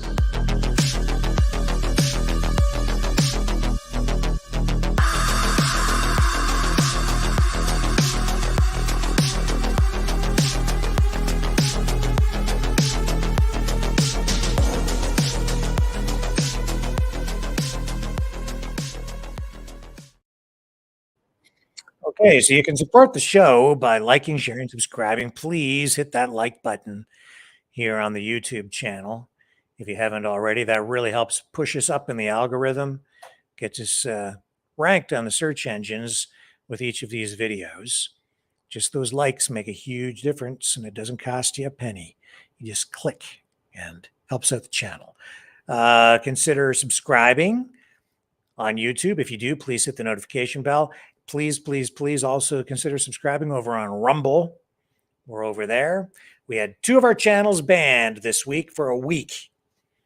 We had 2 backup channels, which we broadcast to. They took them down. They took down one because of a video that we've been running coverage of the Donald Trump possible arrests. They took it down because of that. And they took another one down because of our coverage of the National Citizens Inquiry into the government response to COVID-19. The NCI inquiry continues in Toronto on the 30th, and we will be covering that live anyway. We will bring it to you live. I can't guarantee that those videos will remain up, but YouTube, Google, they still don't want us to talk about that stuff. They still don't want us yakking about it. And actually, I may have to dump out of these phone calls, folks, because I see that our guests are arriving in the back room already, so I may have had the time wrong. But I'll tell you what, we'll take a couple of quick calls because they're not all here yet. They'll be arriving shortly.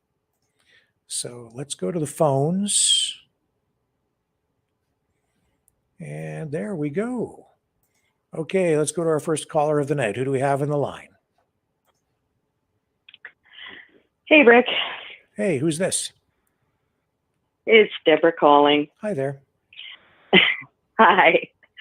So it seems that Canada has fallen from number 5 to number 13 on the happy meter. Uh-oh. And I guess we all know why. I mean, maybe we don't, but I think most Canadians probably do. Yeah, well, you can point fingers, and if your aim is pretty good, it's not too hard to miss. No. Well, I think it's pretty hard to miss. Rather, the target is he's there. Yeah, exactly. But the Trudeau and the spending of the money. I mean, $75K for trans surgeries, more money supporting the Ukraine war. April 1st, when we all get dinged with all these extra taxes, and what about that sliding tax thing that he put in? When they implement all of that, guess what? All the MPs get really high raises.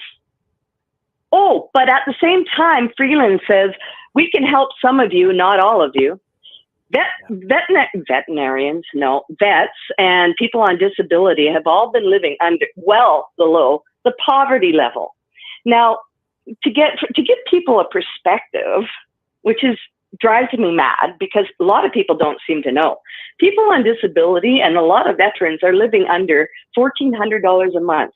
They're allotted $375 for rent. That goes up in the next month or so. Because they increased it by $125. I don't know about you, but can you find a place to rent somewhere for $500 a month that is livable? Not anymore. Exactly. Not anymore. So that's the thing. They pay, everything goes to their rent. How do you think they're surviving? And how are they maintaining health issues and all that kind of stuff? They aren't. But Trudeau turns around, and Freeland, saying, we have nothing more to give you. We don't have money. But then, there's all this money flying out the window. Pierre, well, he's worth $9 million himself. He's not a hurting unit. So, and who's really, how much money is going to go on this useless Biden visit? We don't need him here. In my humble opinion, we don't need him here. Nothing that a friggin' phone call ain't going to handle. I mean, these guys talk on the phone all the time. He's already mentioned many times that they talk on the phone. Yeah. I mean, he got advice about the EA Act. I mean, Biden told him over the phone, beat your people. I mean, come on. This is just madness. But, it maybe, I might be just a little cranky. And that's okay, because you know what you should do? You should store that crankiness up, because I had an idea today for a special show. Oh, good. I think we're going to do it tomorrow. And what it's going to be is you call in to tell Trudeau why he sucks. Oh, sign me up, sir. It's going to be the whole show is just people can call in, and it'll be devoted to everyone can call in and tell Justin Trudeau why he sucks. And I'll take Freeland. Let's not make her feel out of the picture. Well, we could do a whole show just for her too. But if people want to defend him, they could do that. We'll listen to the rebuttals as well. But no, I think it'll be devoted for sure to why Trudeau sucks. You get to call in and air your grievances. It'll be a bitch session, and then maybe we can send that along to the PMO's office, and then make them aware. Excellent idea, because it seems like people are forgetting the people in the trenches that are living this shit. What about the families that are trying to help their veterinarians that fought for our freedoms? What about the people living with disabilities that have been asking and asking to, all they're asking for is to live at above the poverty level at some degree, but they are way below the poverty level yet. Let me make myself very clear. We don't have enough to help everybody, but we can help some of you. And then throwing out the money to all these new trans crap. Okay, I mean, you I'm sorry. Gotta save some of this for tomorrow. I'm telling you, it'll be a long form verbal petition. For the, I love it. Sign me up, Rick. Okay, well, sign me up. Tomorrow. Okay, that's enough for tonight. I will. Then. You know what? I'll make a list. But you know what? Don't forget about Greta's little award, Greta Thunberger. Like, what the hell? Like, Greta Thunberger. Yeah, let's get real here. Greta Thunberger. The world is bad. Yeah, exactly. That's crazy. Right? Greta Thunberger. There's nothing in there. She's too young to know anything. She's 22 years old or whatever. They're saying she's 20 because they were trying to make it out that she's a child still, but now the word got out she's in her 20s, and they had to admit she's in her 20s. Oh, is that right? But that's just it's bullshit. It is just madness. Yes, I know, but she is a protege of what's its nuts that looks like a. Well, anyway. Schwab? Yes. So she's the little protege they threw out at us. But I mean, with all this climate change crap, right? I'm sorry, but not once have I seen actual evidence from real scientists, from Trudeau, from Freeland, from the UN, and we are answering to the friggin' UN, all of us. Because it's all about the New World Order and the whole global one government crap. None of us signed up for it. Excuse me. But you can stick that where that sun don't shine either. But you know what? Hey, pandemic treaty, the scientists are speaking out about it. I saw an awesome article, and they are going up against the WHO and their bullshit. Yay. Yay, farmers in Netherlands. Yay, scientists. And I'm hoping for more doctors, let me tell you. But let's take a deep breath. You take that deep breath and you just hold it all inside till tomorrow, and then that's going to be hard. Bring it back and we'll let loose. But right now, I have to move on because we've got limited time and our guests are about to arrive. So let me move on to the next one. Okay, can I leave you with this thought? Yeah. Whiteness is the new pandemic, and Coke says, be less white. I'd forgotten about that, but that's true. They did say that, didn't they? Mm-hmm. I forgot that. Oh, the world's a mess. It is. I got lots to talk about and throw at Trudeau and Freeland, let me tell you. Well, we're looking forward to that for tomorrow. You have a great night. Take care. Bye for now. You too, Rick. Thanks. All right, Bye. here's Pure Night. Hello, sir. How are you doing, my man? I'm doing okay. How are you doing? I'm not too bad. Can't see. What's that? A black shirt tonight? God damn! I don't call off, and you're supposed to dress for me and stuff, man. Oh, I'm working on it. I have to get a little more stylish. Well, we need to get you like a bow tie or a hat or something. I don't know. We gotta dress this up. Okay, I'll work on that. I'll get you a tie, maybe. We'll see if I can get I'm you a tie. messing with you. You know that. I know that. That's okay. I'm messing with I you can too. I can send you some Pure Night shirts if you want to wear them on here. Hey, that'd be cool.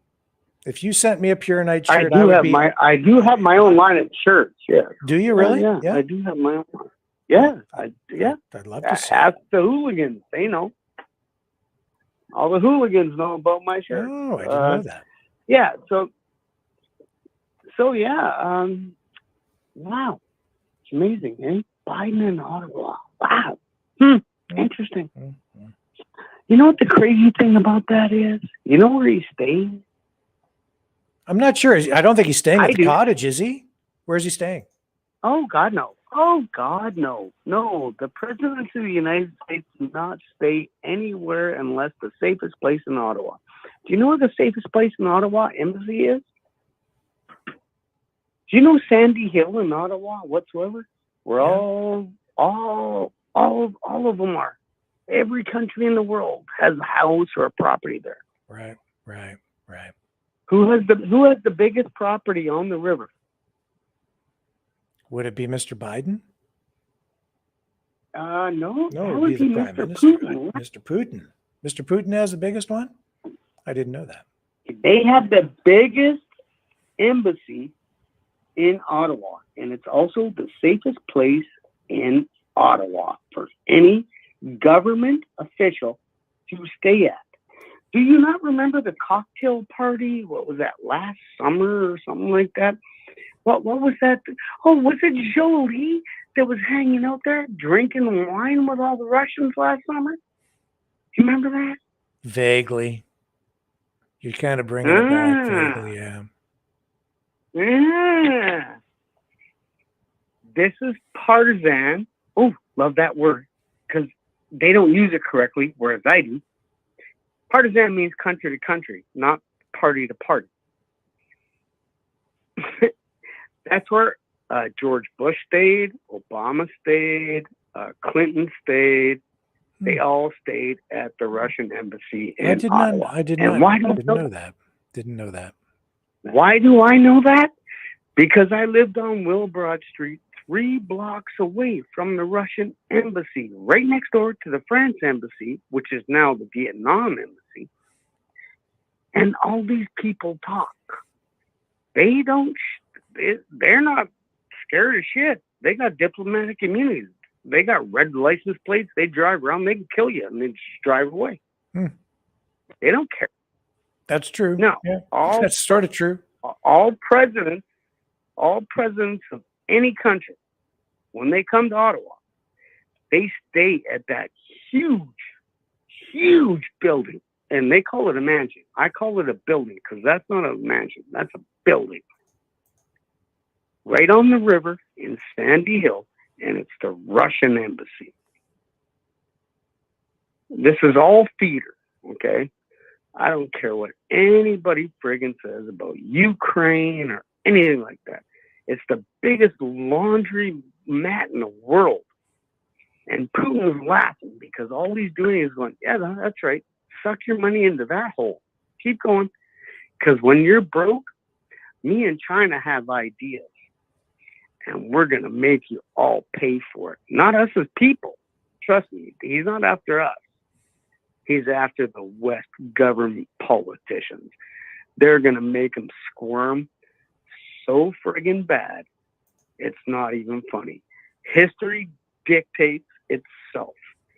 This has been written before. It's been done before many times. It's the same playbook. And you know what, kids? Library cards are free. Google is a pain in the butt. It'll lie to you. But you know what? In black and white paper, in a book, that's not a lie.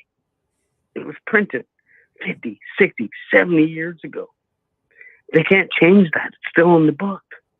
But they can change everything on the internet. Get a library card. Go educate yourself. It's free. All right. I'm out. I had to say my piece. Thank you, Rick. Thank you, sir. Pure Night. Appreciate the call. Okay, who's up next? Hello. Who do we have on the line? You want to talk about? Hello, how are you? Who's this? Gord. Gord, how are you tonight?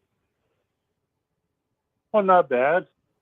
Hey, I just wondered if you could figure this out. If you have a armload of wood and you burn it, how much carbon is that you use? How do they figure out how much carbon you threw into the air?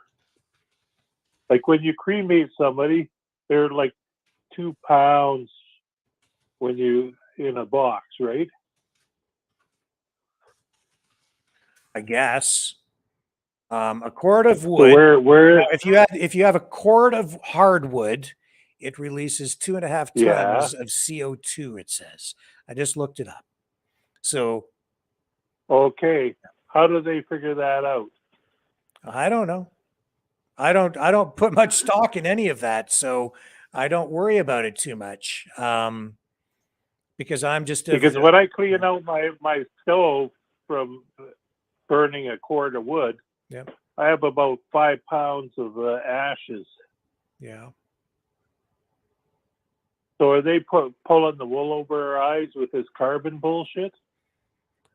I would say largely, yes. That's my opinion. I think that you actually need the effluent from fires in order for it to rain. So you're gaining some heat from the fire, right? Well, as you burn, can you use all that as a carbon tax?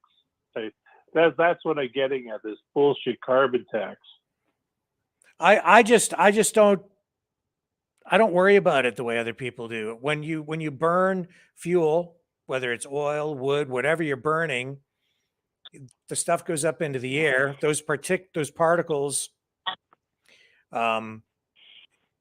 result in rainfall because the molecules form around those carbon molecules. That's what helps form clouds. You need some of that in the atmosphere, and the more you burn, it gets warmer, and then you get more vegetation. You get more life. It's a building block of life.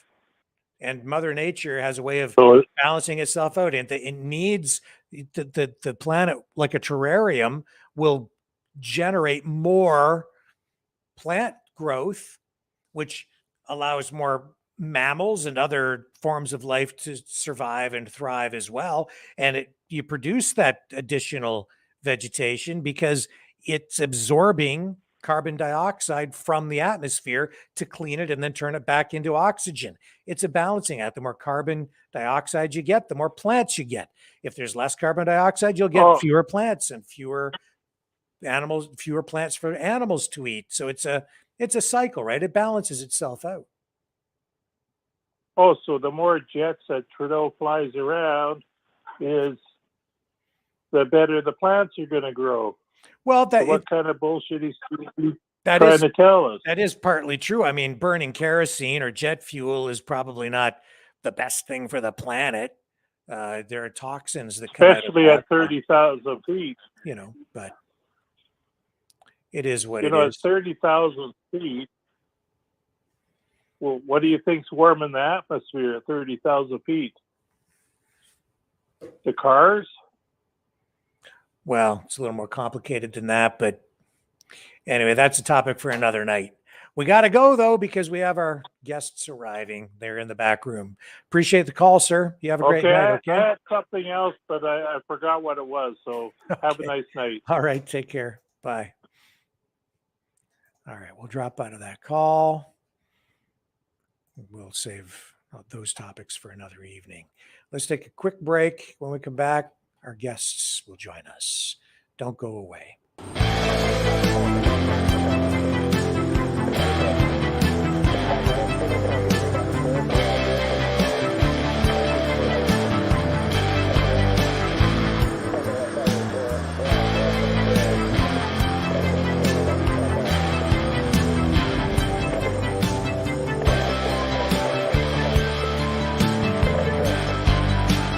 Maverick News. Fighting for freedom. Gentlemen, welcome back. Sure. Glad to be here. There we are. Now we've got a more even breakdown on the screen. Yeah, it's great to have you guys back. So Lori was supposed to join us this evening. I think she's having some internet issues, though. I think she may have informed you of that. So I don't know if she'll be along or not, but hopefully she does join us at some point. But really excited to have both of you here again this evening because you have an exciting event planned for, I think it's the 25th, right? And what, 3 days from now? What's the event?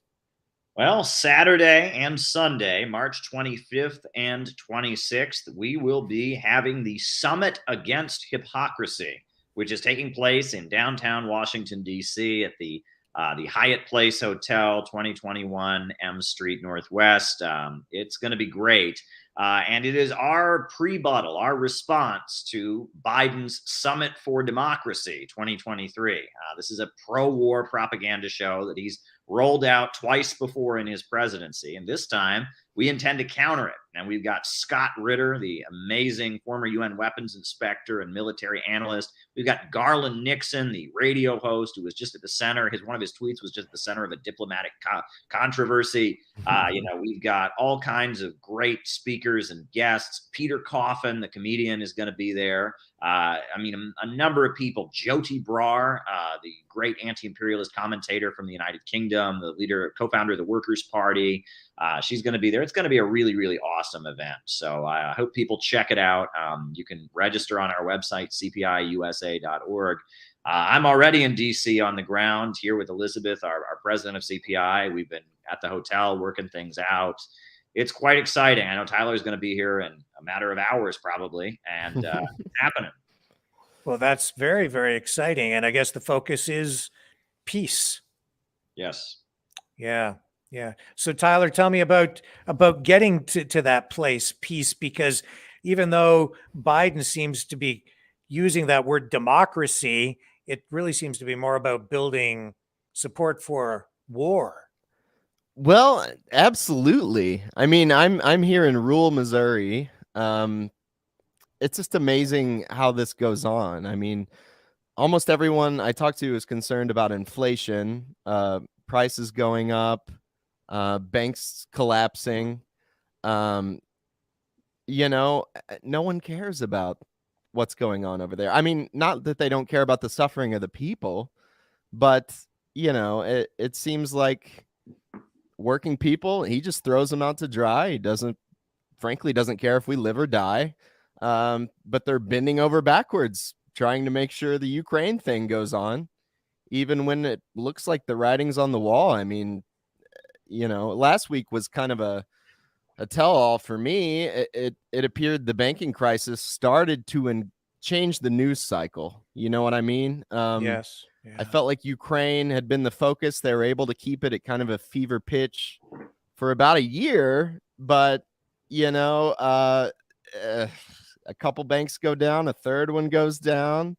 That becomes more interesting to me, honestly, to the general public, I think, than what's going on in Ukraine. And China and Russia had that incredible meeting. I only watch mainstream news when I'm at my mama's house.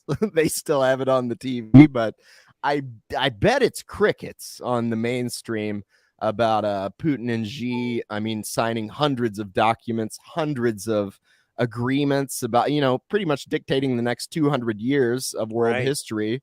And they don't even talk about it. That's the huge story right now, really, around the world, right? This is realigning everything globally into a multipolar reality. And over here in the United States and Canada, the media is barely paying attention to it. It's almost like a taboo subject. It's very weird, Rick. I'm reading 1984 in my journalism class. I'm a high school teacher. And today we were reading the part where they're all preparing for Hate Week. And Julia and Winston are having trouble meeting for their rendezvous because Julie is pulling double shifts preparing for Hate Week. And there was a part, it's like page 150, where they're hanging up giant pictures of an evil Eurasian soldier that is specifically, it's Photoshop is what it is, specifically made to stare at you wherever you are and point a gun at you. And they pull down the posters and they set them on fire. And I was like, this book was written, what, 80 years ago? 1948. I mean, this is going on. These are historic, I mean, title shifting. And I mean, that my grandpa was like 8 years old when that book came. I mean, it's amazing to me how prescient it still is. Yeah. You got your internet fixed. Yay! I literally came on 10 minutes ago. And I've been meaning to ask you, do you have your roof fixed yet from the big tornado? No, it's patched. It's patched. And we got rain coming. It's supposed to rain all week. So yeah, it's hard to get a roofer right now because the roofers are so busy. We lost a lot of roofs in that tornado. So you're just kind of on a waiting list, and they'll get to you when they get to you. And we've had all kinds of internet problems since the tornado as well. Today we had a big AT&T outage here. So yeah, I got home from work and I had no internet, and I'm like, damn, I got this big interview, please. Everybody keep praying for Lori. If I disappear, that's why. It's just kind of up and down. So I'm going to try and get through this. I didn't want to miss it for anything in the world. Hi, Tyler. Hi, Hey, Caleb. Lori. How are you, old friend? Very good, old friend. Are you Good. fixing to hop a plane? Yeah. I bit the bullet, and I got a way there and a way home. So awesome. I'm so glad you're coming. Yeah, And I'm it's so excited exciting. about the summit. I wish I could be there. I'm stuck here in Oklahoma. So I wanted to help somehow. And this is my way of doing that, because I think it's important. And if I can't be there, I wanted to have you guys on the show to come talk about it, tell people what it's all about. And, DC's not that far from parts of Canada. Maybe we can get some Canadians to hop in the car or jump on the train or take their chances. Yeah. Now you can cross the border if you're unvaccinated, so you don't have an excuse. Come on down. We want you. And we've got a lot of listeners in the United States too. Canadians would have plenty to say about Biden basically ordering Justin Trudeau to start freezing people's bank accounts, et cetera. I mean, that's Exactly. I like how you call him Trudeau. We got a lot of nicknames for Justin, don't we? There was somebody for a while in the United States who was like, he was like one of these like natural cures guys who was like selling books about how to how to cure cancer with like lemons or something. And he had infomercials, and his name was Trudeau also, or Trudeau. Yeah, but it wasn't Justin. It was Kevin, I think. Yes, that's right. I remember that. Yeah, I always just think of the guy who you'd flip through the channels at like midnight and there'd be a guy on there explaining that there's already a cure for cancer, and if you just buy his book right now for $9.99, For only $9.99. Operators are standing by. Right. That's the only thing I miss about TV. I think Channel 14. Yeah. So speaking of the internet, will any of this summit be live streamed? It won't be live streamed, but it'll be online afterwards. We're going to have a video production crew there to make sure that it goes up afterwards. And I think there will be a number of media outlets that plan to do stories about it. I've been talking to reporters. We just put out our press release, and it looks like, there's a lot of international media that is based in Washington, D.C. That are going to be interested in the Democracy Summit, but they also want to hear the other side of the story. While mainstream U.S. media may not be interested, there's a lot of international media in D.C. that wants to hear the other side of the story. And, Harlan Nixon from Sputnik Radio, he's going to be there. I mean, he's a very important international media voice. And I hope RT will cover it, your network. I certainly hope so as well. It's going to be an important event. And, I was in DC today. I was, on RT, I was covering, some international developments that we've seen here in the United States. It was an interesting news day for me, to say the least. But it's good to work. We still got the studio here in Washington D.C., and I was able to work from it, and that was a good development. We were talking about the new article from Seymour Hersh, the follow-up article about Nord Stream 2 and how It's finally out. Yeah. Yeah, and how it appears that Scholz met with the president of the United States. They had an 80-minute, secret meeting to plan their rebuttal. And also, Biden has, as of yet, not ordered any of the CIA or any of them to investigate the Nord Stream 2 pipeline and why it exploded. Right. Why? He might know. Knows. That's why. He might know who did it. Yeah, he has an idea. done it? He knows very well who did it. So I thought that was an amusing part of the article. And they're scrambling to try and keep up control of the narrative. But I mean, if you just look into the facts, K Bono, who benefited, it's very clear the United States was the main beneficiary. The United States threatened to do it. Now we have the facts about how they did it. But it was a pro-Ukrainian group. So there you go. It was. Oh, you 6 mean like those Ukrainians Navy divers? They were on a sailboat. I heard. One was a professional female wrestler. Have you heard this story? It was on the cover of the New York Times. There you go. Oh. Yeah. Well, it must be true. You can then. trust the New York Times. They totally told the truth about Iraq and Afghanistan, and you can trust them. Was it Hollywood Hogan or this is great. This is great. So you were in you were in New York City yesterday planning to cover the arrest of Donald Trump, and then that didn't happen.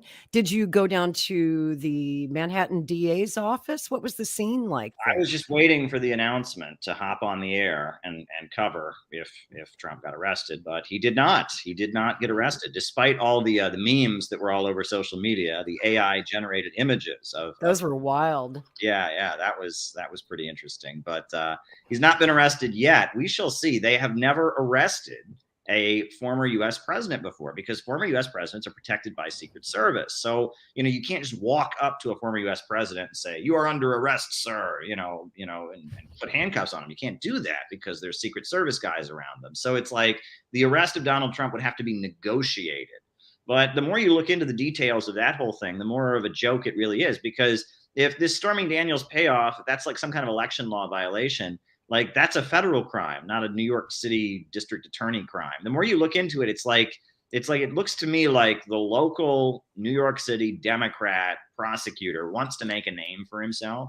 And he's trying really, really hard to be the guy who put cuffs on Donald Trump. But it's like, you look into the details of this, like even the case, they don't have much of a case as it is with the whole Stormy Daniels thing. But even if they did try to move ahead with that would probably be a federal crime, not a state crime. Like, there's so many problems with what they're doing here. Not to mention the statute of limitations is up. I think that's expired on this thing. Yeah. So what are they doing here? What are they doing? This is very, very silly. The whole thing is very, very silly. And then they postponed today. They were supposed to resume testimony today, and for some reason they postponed it at the last minute. Now they're saying that proceedings will resume tomorrow. It just occurred to me that they're trying to lock up Trump and Putin at the same time. Exactly. How can you ignore that those two arrest warrants were issued less than 24 hours apart, just as Xi Jinping is on his way for a 3-day summit with Putin? I mean, how can you ignore that? You can't. The timing is suspicious. And Hunter Biden walks free. Do you guys think that any of this would actually even hurt Trump? To me, it almost seems like it. No, I think helps this is him. great for Trump. He's back in the front page again. Like, they're talking about him again. This is exactly what Trump wants. Look, they're trying to arrest me. The establishment is after me. I'm with you. I'm against them. This is perfect for him. I mean, he was the first one. They're going to. He was excited for the whole world to know about it. Now, what I thought was interesting was a lot of people, including like Marjorie Taylor Greene and others, were saying, don't go out and protest, because they were saying this is some kind of, they were fearing, another January 6th, another Charlottesville type situation. They were nervous about something like that happening. So that was certainly setting the stage for it with that heavy law enforcement presence there in New York City. I mean, they've got the whole NYPD standing by. They're ready to rumble. They're hoping for another January 6th. It seems they're just asking for it. Yeah, I made a little short the other day about I think it was 1920, if I'm not mistaken. Democrat Woodrow Wilson put socialist candidate Eugene Victor Debs in prison, and I'm pretty sure he got 1 million votes from a prison cell. So I guarantee you, Donald Trump would get a lot more than that. Mm-hmm.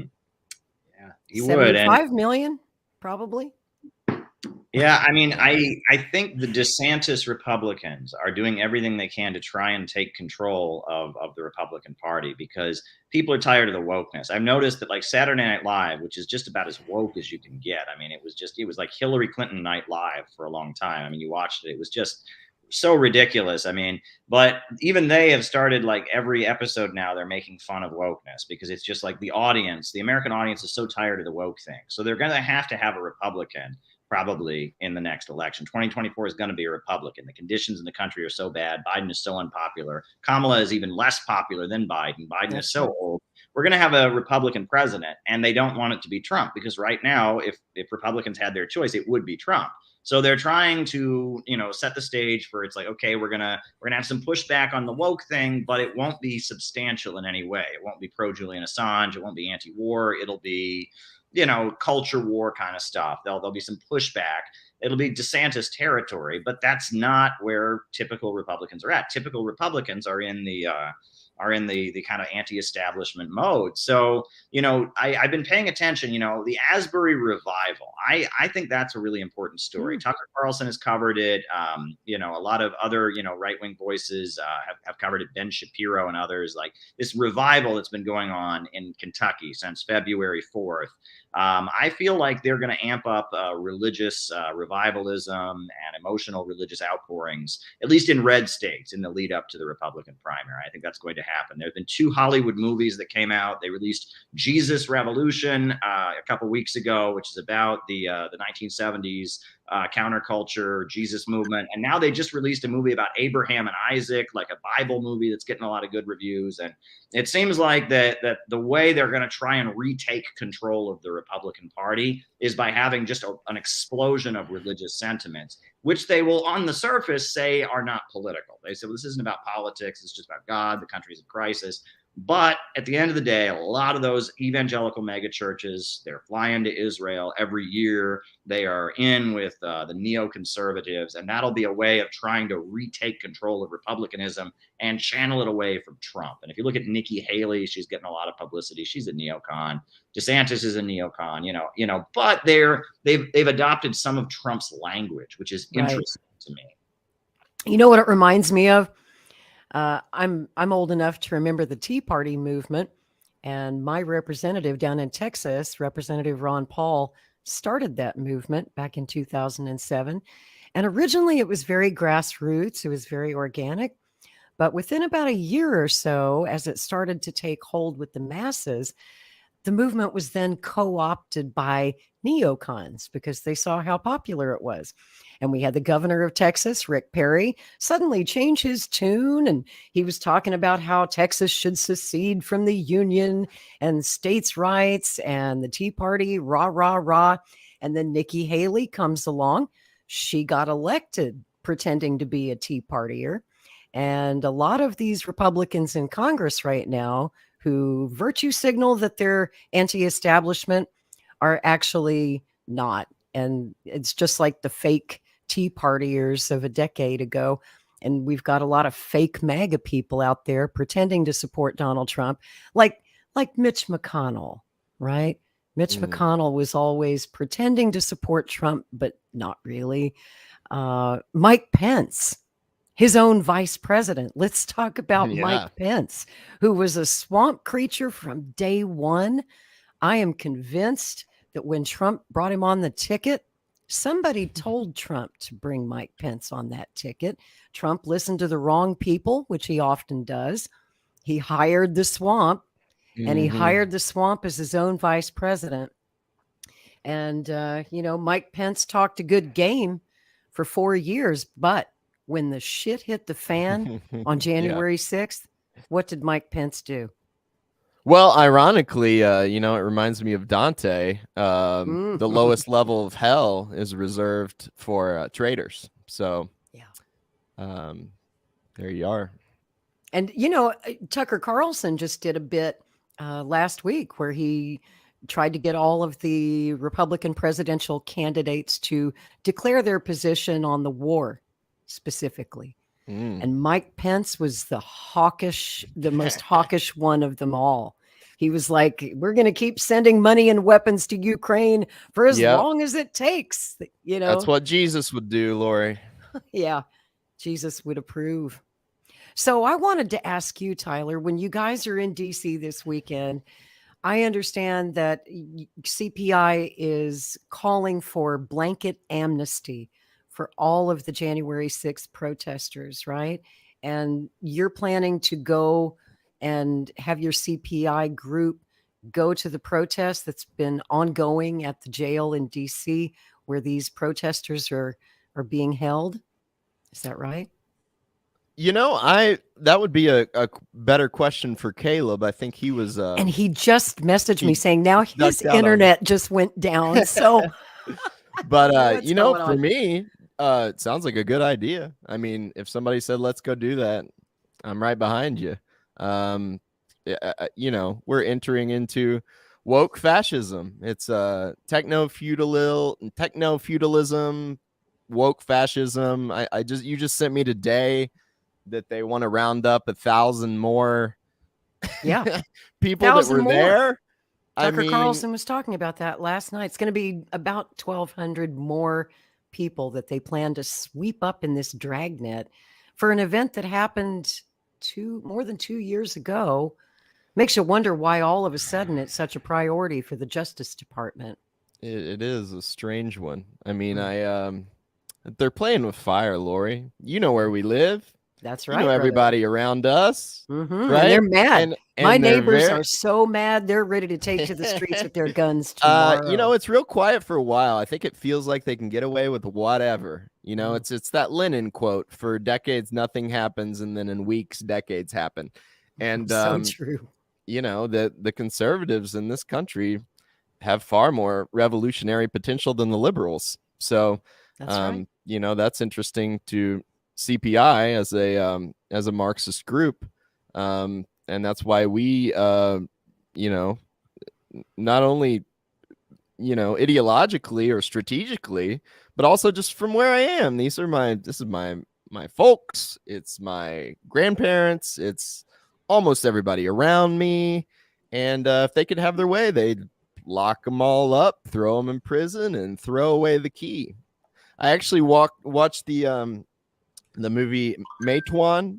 I don't know if you remember that. It's about they're trying to set up a union in West Virginia in I think it was the 30s, and the Pinkertons they find the guy out in the woods when the union's on strike, and they're gonna beat him up or kill him or something, and a couple Hills people come out of the woods. And one of the Pinkertons tells him, he goes, "I wouldn't do that, buddy. We got the law on our side." And that hillbilly just, had a certain thing pointed at him and said, "That don't apply around here, buddy. The only thing that matters is the law of nature." So these are the people you're messing with.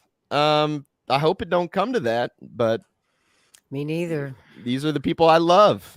You're going to throw 1,000 of them in prison, you're going to have some trouble. Me too. And it seems to me that with this impending arrest of Donald Trump, prosecuting a presidential candidate, former president, and the new announcement that the DOJ is looking to round up and arrest and prosecute at least 1,000 more people who may have gone to that protest on January 6th, it seems to me the government wants a civil war. It seems they're literally trying to provoke one. I think Do they not understand? Of course they understand how angry Trump supporters are, and they have been really since the 2020 election, but they've been hopping mad since Mar-a-Lago was raided last August, and they've had it up to here. If this arrest goes forward, I honestly fear that that civil war they want, they're going to get.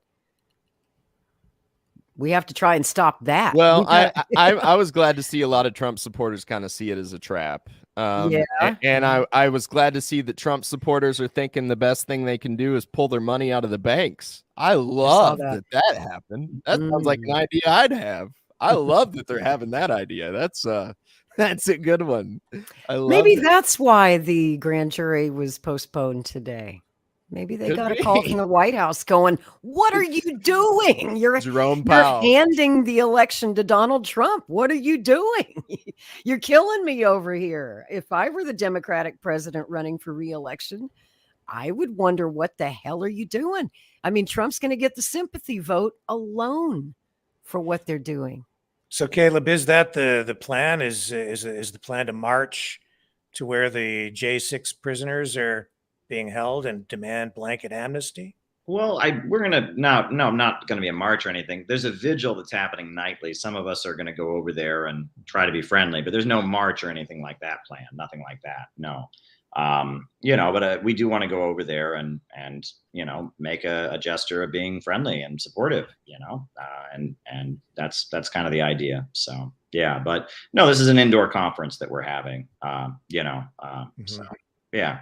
But we do want to, I support the J6 prisoners. I think there should be a blanket amnesty. I think they should all be released. Now that it's been revealed that the FBI, was involved in, in trapping them and that we were lied to so much about the events. It's not saying that nobody did anything wrong. Obviously, if you look at the video, there's people doing wrong things. How many of them were FBI agents? How many of them were encouraged to do those wrong things by FBI agents or allowed to enter the building when they shouldn't have been, or taken around, they're like tour guides. I mean, it's pretty clear that we've been lied to so much about the event, and that so much law breaking and entrapment went on the part of mainstream media and politicians that at that point, you need to let folks go. And that applies to the Black Panthers. That applies to, during the 1960s with COINTELPRO. There was so much law breaking by the American government against the Black Freedom Movement, the Black Liberation Army, and all that. Now, obviously, there were folks involved in that who did things that we don't condone. But I never saw the head of the FBI. I never saw J. Edgar Hoover go to jail. I never saw those folks. I never saw Richard Nixon go to prison. So, based on that, there should be an amnesty. They did that. And, there's a history of that. In Ireland, when they signed the Good Friday Agreement, there were a lot of people that were let out of prison because it was understood that to heal the wound, when you have that deep of a divide and people are dying. I'll never forget, years ago, I think it wasn't that long ago, like 2015, I was invited to speak at a panel supporting political prisoners. And it was held at the ballroom where Malcolm X was assassinated, which is now a museum in New York City. And I spoke on this panel. I was the only white guy on the panel. It was quite interesting, and there was relatives of Jamil Al-Amin, formerly known as H. Rap Brown, Ramona Africa and Pam Africa of the MOVE organization. That's the MOVE House bombing. They were there. There were a number of people there representing different political prisoners. And I looked through that room, and it was a lot of older folks in Harlem, 70s, people in their 70s, right? With walkers and all of that. And I thought, this is a room full of veterans, this is like going to a veterans meeting. And these are folks that, they're here to support their friends who are still locked up. But these are folks that were involved in an armed struggle. There's rooms like this in Ireland.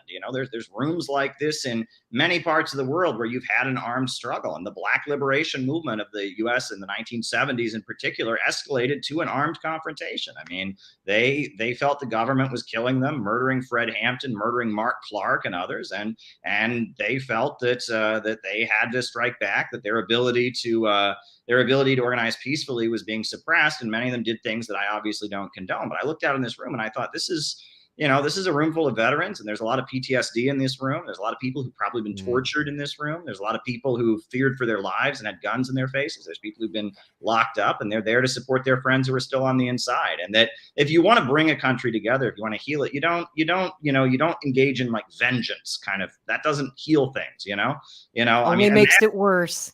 Yeah, imagine, you look back on the 1960s. Remember when Huey Newton, the leader of the Black Panthers, was on death row? Can you imagine what would have happened if they'd executed Huey Newton?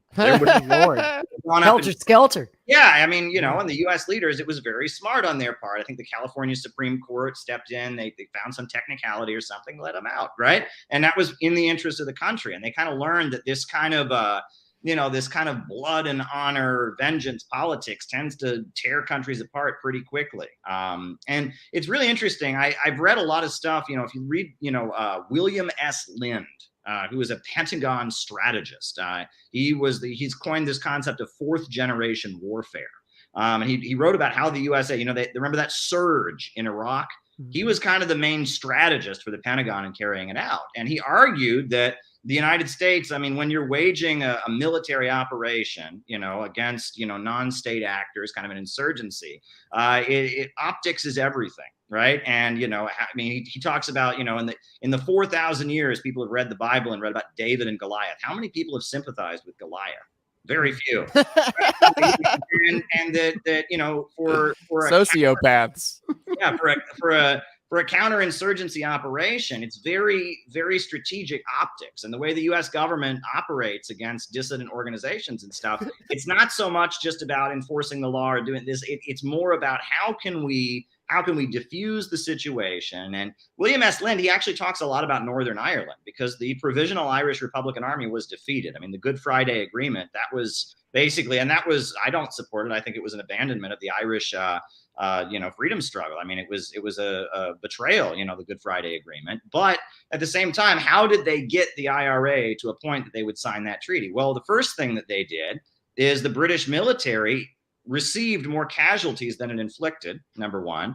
And instead, the British army started, the British military started covertly arming the Ulster separatists, the Protestant fanatics, and giving them guns and having them do it. And then the IRA was having to defend themselves from the Protestant fanatics rather than fight the British army. But then that took on an ethnic component. Then it's about Catholics versus Protestants. It's not a national liberation struggle. So you make it an ethnic thing. And then you have the Vatican and George Soros and all the NGOs just have these peace marches where Protestants and Catholics walk through neighborhoods and hold hands and sing Kumbaya. And pretty soon you've defused the situation and you get a situation where, the IRA basically surrenders. And that's how the British government was able to basically defeat the Provisional Irish Republican Army. And that these kind of strategies of more sophisticated counterinsurgency operations, this is how the imperialists operate. And really the synthetic left that Tyler and I are always complaining about is the result of these kinds of operations. It was an attempt by the American government to start funneling money to communists and people that talked about communism and anti-war stuff, but were actually working for the U.S. imperialists. We're not, anti-imperialists. We're not aligned with Russia and China. And what we now call the synthetic left, which is this very dangerous political current that is, running the West, it started out as just an attempt to manipulate and confuse, anti-war and dissident voices during the Cold War. Boy, they did a good job. Boy, they did. Of its own. But it began that way with the Congress for Cultural Freedom program, with Project MK Ultra and the drug programs. And they were just trying to experiment. They said, rather than doing the McCarthyism thing and locking all the communists in jail, let's give certain voices money. Let's manipulate this group against this group. And one thing led to another. I use the term counter gang a lot. Have you ever heard this term counter gang? That comes from Frank Kitson. Frank Kitson was a British military officer who oversaw low-intensity warfare. And he talked about in Kenya, you had the Mau Mau, the Land and Freedom Army, which was this huge uprising against the British colonizers in Kenya. And the black people of Kenya supported it because they're black and the Mau Mau are black and the British are white, and it worked. So in order to defeat the Mau Mau, they started building what they called counter gangs, which were groups of black Africans who pretended to be Mau Mau fighters, but were actually gathering information that would commit atrocities against the local population they could blame on the Mau Mau. They set up black African liberation groups that would go around saying, well, the Mau Mau are about to surrender. They're a bunch of phonies. We're the real revolutionaries. And they created confusion among the population where they didn't know who was good and who was bad. And everyone was talking against the British, but the liberation fighters were shooting at other liberation fighters. And then we also know that ultimately what it was in Kenya was they started rounding up all the adult males and putting them in these concentration camps while all this confusion's happening. And they ultimately defeated the Land and Freedom Army. That's how the British won in Kenya, was through this operation, this low intensity warfare, but the use of counter gangs and manipulation. So, and that's why it's so weird. It's like, you guys ask me, why do you call yourself a communist now? Because the overwhelming majority of the people in the United States who call themselves communists now, I don't want anything to do with, right? I've learned at this point that it's not about whether you call yourself a communist, or you call yourself a socialist, you call yourself this, or you say that, well, in the long term, what I believe is this. That doesn't matter. Because at the end of the day, what matters is where do you stand on the actual issues? Are you for Julian Assange or are you against him? Are you for escalation with Russia and funding the Ukrainian Nazis, or are you against them? You know, are you for internet censorship and shutting down free speech, or are you against them, right? And that the covert manipulation, and you'll look that every political movement is divided this way. Libertarians, some of them like Assange, some of them don't. Some of them, you know, support the Ukrainian Nazis. Some of them look at conservatives, liberal, like every political movement is divided. And the divide's not over principle, about what you say you believe in. It's rather about where you actually stand. Yeah. And that's the new game. And that's what has made it so confusing in our time. It matters on the internet what you say you are, but you know, not so much in real life. But to tie a few threads together, I think, wasn't the internet kind of born out of the Phoenix program in Vietnam, which wasn't that a program to separate the local population or keep tabs on Good point. I thought about that. I mean, we're seeing that play out today. I mean, wow. Hadn't thought of that, but you're right. I also wanted to ask you, Caleb, you taught me this like a couple months ago. Wasn't the vice president of the Communist Party USA at one point a federal agent? And then it was on the national committee. There was a guy named Morris Childs. You can read about it. It's Morris Childs. He won the Presidential Medal of Freedom from Ronald Reagan. Yeah. And he was a member of the Communist Party. And he had quit the Communist Party. He had cancer. He was in the hospital with cancer. And the FBI, he couldn't pay the bills. And the FBI went to him and they said, well, if after we pay your medical bills, you'll go back in, we'll cover your medical bills. So they covered his medical bills. He got over his cancer. And then he went back into the Communist Party.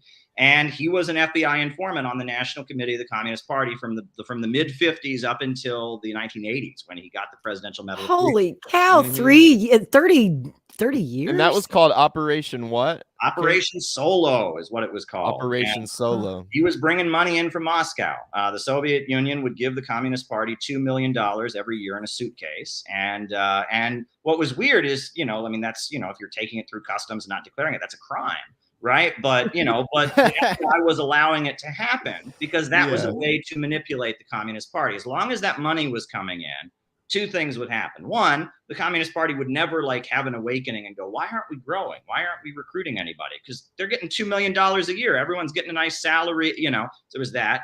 Number two, also, they were doing something illegal. So it was like it would create paranoia. You know, they were very easy to control because they're afraid, oh my God, what if we get, you know, so this FBI agent was bringing a suitcase with $2 million on it every year. You know, the American government, the FBI was, you know, in full aware making it happen. And then they were monitoring the Communist Party so that anyone who would go there, anyone who would associate with them would be monitored. They had other people who made sure the group never really expanded or had influence, but that was one way of controlling them. Boy, that's so important to point out because it's been going on that long, folks, that every political party, every dissident movement, sooner or later will be infiltrated by the feds, both in the United States and Canada. And here on this show, we talk a lot, Rick, about what's going on with the leftovers of the Freedom Convoy movement and how that, too, has also been infiltrated and corrupted, and that we fear that there are feds inside that movement trying to stir up another January 6th Canada style, and they want to use these folks to do it. So it seems like every decent movement that ever existed sooner or later becomes infiltrated and or controlled by the feds. But I have to say something, though, which is that just because the government has its finger in a movement doesn't mean it can't do good things. True. And that often it's almost like they're hedging their bets. They're like, you know, I mean, Dr. Martin Luther King Jr., there were people very high up in the government that supported what he was doing. And were including the president Kennedy. Simply because they didn't want Malcolm X to be the leader of the Black movement. But still, Martin Luther King was able to do good things. And there are divisions within the ruling class, and that just, you know, that's a little bit of a simplistic view. The classical example is, you know, the beginning of the Russian Revolution was in 1905. This priest, Father Gapon, he led a peaceful march to the Tsar's palace, asking the Tsar to feed the hungry people. And Father Gapon, he was this priest. He led this peaceful march. Well, Father Gapon, it's been proven, was a secret police agent, right? That whole thing was being set up by the secret police. However, thousands and thousands of Russian folks went out and marched peacefully to ask the Tsar for food. And the Bolsheviks had a strategy, and they said, well, we're going to call a strike at the same time to like support this movement for food. They called a strike in support of the movement demanding food for hungry people. And then something happened. We don't know why. The military, the Tsar's military, attacked the protest and killed hundreds of people. And then in response to that, you had a huge uprising, the 1905 revolution in Russia, which really just set the stage for 1917. Was that Bloody Sunday? Is that what that was Bloody called? Sunday. Yeah. That was it. And it, it started with, some kind of weird, COINTELPRO style. They had a police agent stage a rally that was probably intended to counter communists, but then the communists were strategic. And that's one trap I see people falling into. There's kind of an internet conspiracy mindset where like everyone's a Fed, everything's an operation, and that's not a good way to view things. It's not always true, but sometimes it is true. But it's always more complicated than that. And that there are different forces in the deep state. That's one thing I have to say I like about the QAnon people. I don't agree with them about the state, but they recognize that there is a fight going on behind closed doors. There are people within the policing agencies, within the government, within the ultra-rich that are at each other's throats right now. And they're right about that. They're absolutely right. And I think a lot of the leftists and a lot of the conspiracy folks are very naive about that. It's like they're all the same. They're all just one big cabal that has all the power. Well, never like that. I have more hope for that person than I do the person that believes the front page of the New York Times. I mean, but I would just like to tell my Trump supporting brethren that us on the real left, we've known about government infiltration a really long time. And when this started coming out, when the Trumpers and the truckers started to know like, hey, this ain't right, we know they're doing, I was like, come on over, my brothers. We've known this a long time, and we see it the same way. It's only illegal. What you do is only illegal. You can ask Trump and ask Hunter Biden. It's only illegal. The $2 million in the suitcase, if the ruling class isn't on your side. The CIA is the political police. You're right. I mean, that's how we got away with blowing up a Russian natural gas pipeline serving Europe back in 1982. The Trans-Siberian Pipeline. It was okay when we did that because President Reagan authorized it and the CIA did it. And it was fine. And nobody knew until 2004 when some of those involved started bragging about it and they wrote books about it and they confessed their role in that act of international terrorism. And I bring that up because we've been talking about it a lot here on this show in light of what just happened to Nord Stream. It's the exact same thing, in my opinion. I've been digging into this and researching it since last October. And that's the obvious conclusion that you come to. And our Secretary of State, Antony Blinken himself, who masterminded this whole Nord Stream thing with the CIA from a foreign policy standpoint, he wrote a book about it in 1987 when he was in college. It was his college thesis. It's called Ally versus Ally, America, Europe, and the Siberian Pipeline Crisis. Truth is stranger than fiction, Lori. Isn't it, though? And when you read that book, you can see that it's the exact same thing repeating again. That's the year I was born. Later. He wrote that book. Well, and that's right. There's more to it than that, because in the 1980s, the Soviet economy was having problems, right? They needed to adjust, and they were toying with the idea that they would adjust to selling oil and gas on the international markets. They were toying with that. And there was a government in West Germany that was willing to do business with them. And so the Soviets spent a lot of money building pipelines to West Germany. And then Ronald Reagan called up his buddies in Saudi Arabia and had them flood the market with cheap oil and drive the oil prices down. And that actually had a devastating financial toll on the Soviet Union. And then just for good measure, he blew up their pipeline too, to make sure that he put them out of business. Yeah, yeah, and that Putin, interestingly, his academic thesis was about, when he was getting his PhD, it was about how he would, they could fix Russia's economy by restructuring around oil and gas, which I think is fascinating. Could you imagine if we had a president of the United States who'd gone to college and gotten a PhD about how can we make America a better country, and written a very complex academic document, how can we make this country a better country, and then ran for president and then put it into effect, and it worked. I think that's like some neat politics. That's not how politics over here works at all. Take the oil away from the Rockefellers and use it for the people. Ooh, that'll Caleb, piss me off. you have a new book out. That's what I wanted to talk touches on about. a bunch of these subjects. As a matter of fact, this ties directly into something that I wanted to ask you about right there in chapter 1 of your new book. And hopefully while we're talking, maybe Rick can find the cover art, because the cover art for this book is so cool. Amazing. You guys sexy are gonna love cover. It. The new book that Caleb has just authored is called Where is America Going? Marxism, MAGA, and the Coming Revolution. And in chapter 1 of that book, you get into some really fascinating stuff about how the root of our current economic crisis is in the computer revolution that started over 50 years ago. You talk about something there that ties into what we were just talking about here, and that is the embargo on selling computer components and technology to the Russians back in the 1970s and the 1980s. And what we were trying to do, first under Nixon, then under Carter, then under Reagan, is we were trying to prevent the Soviets from becoming competitive on the world stage, which led directly to that sabotage of the Trans-Siberian Pipeline in 1982, because President Reagan didn't want the Russians to be competitive in the global energy markets either.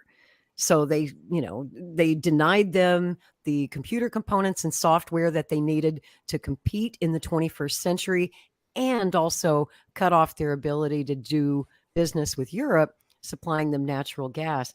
So I wanted to ask you about that, and if you'd tell us a little bit more about this plan or our foreign policy during that period, during the Cold War, and how that led us to where we are today in this current economic crisis.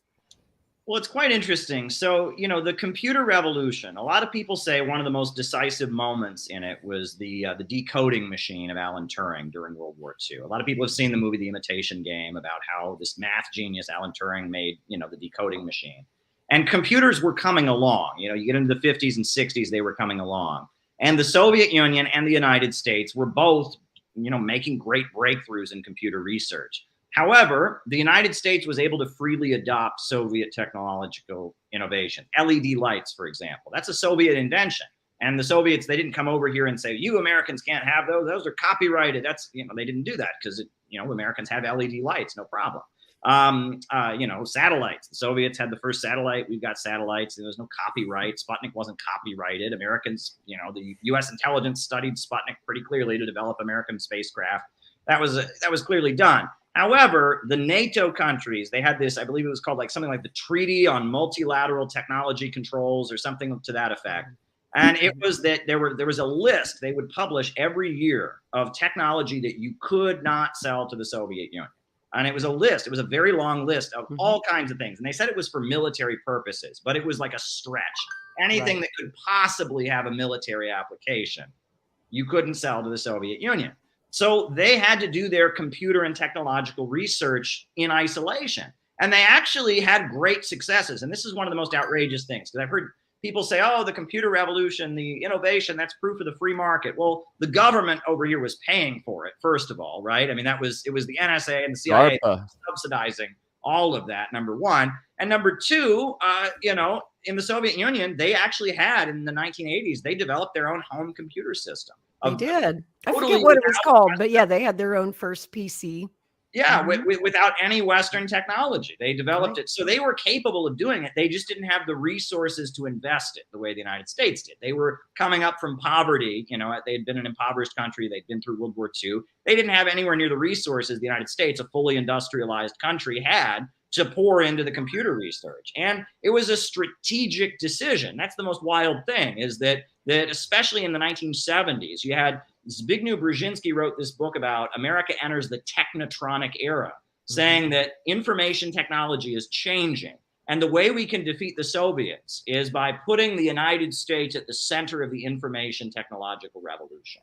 That if we can make America the center of media, the center of the computer revolution, we can control the means of information and we can Americanize the world. That was the strategy. And he was basically saying that the strategy of having big wars in Vietnam or the strategy of having big wars in Korea, that kind of alienates us from the world. Our allies don't like that, etc. But if we can position ourselves and have American movies, and American culture, and American media, and American television, and eventually position ourselves as the center of the computer revolution, we can defeat the Soviet Union. And that's how U.S. foreign policy largely shifted. After the USA was defeated in Vietnam, Brzezinski and Kissinger got the upper hand, and there was a reorientation of saying, let's focus on the information warfare rather than like having big dramatic wars. And you'll notice that starting after Vietnam, the USA had a lot of very quick wars that were like over like that, like Grenada, right? That was an 8-hour war. Reagan saw a very, very weak country. They went in, they went out. The Gulf War, right? It was a very quick war, right? Because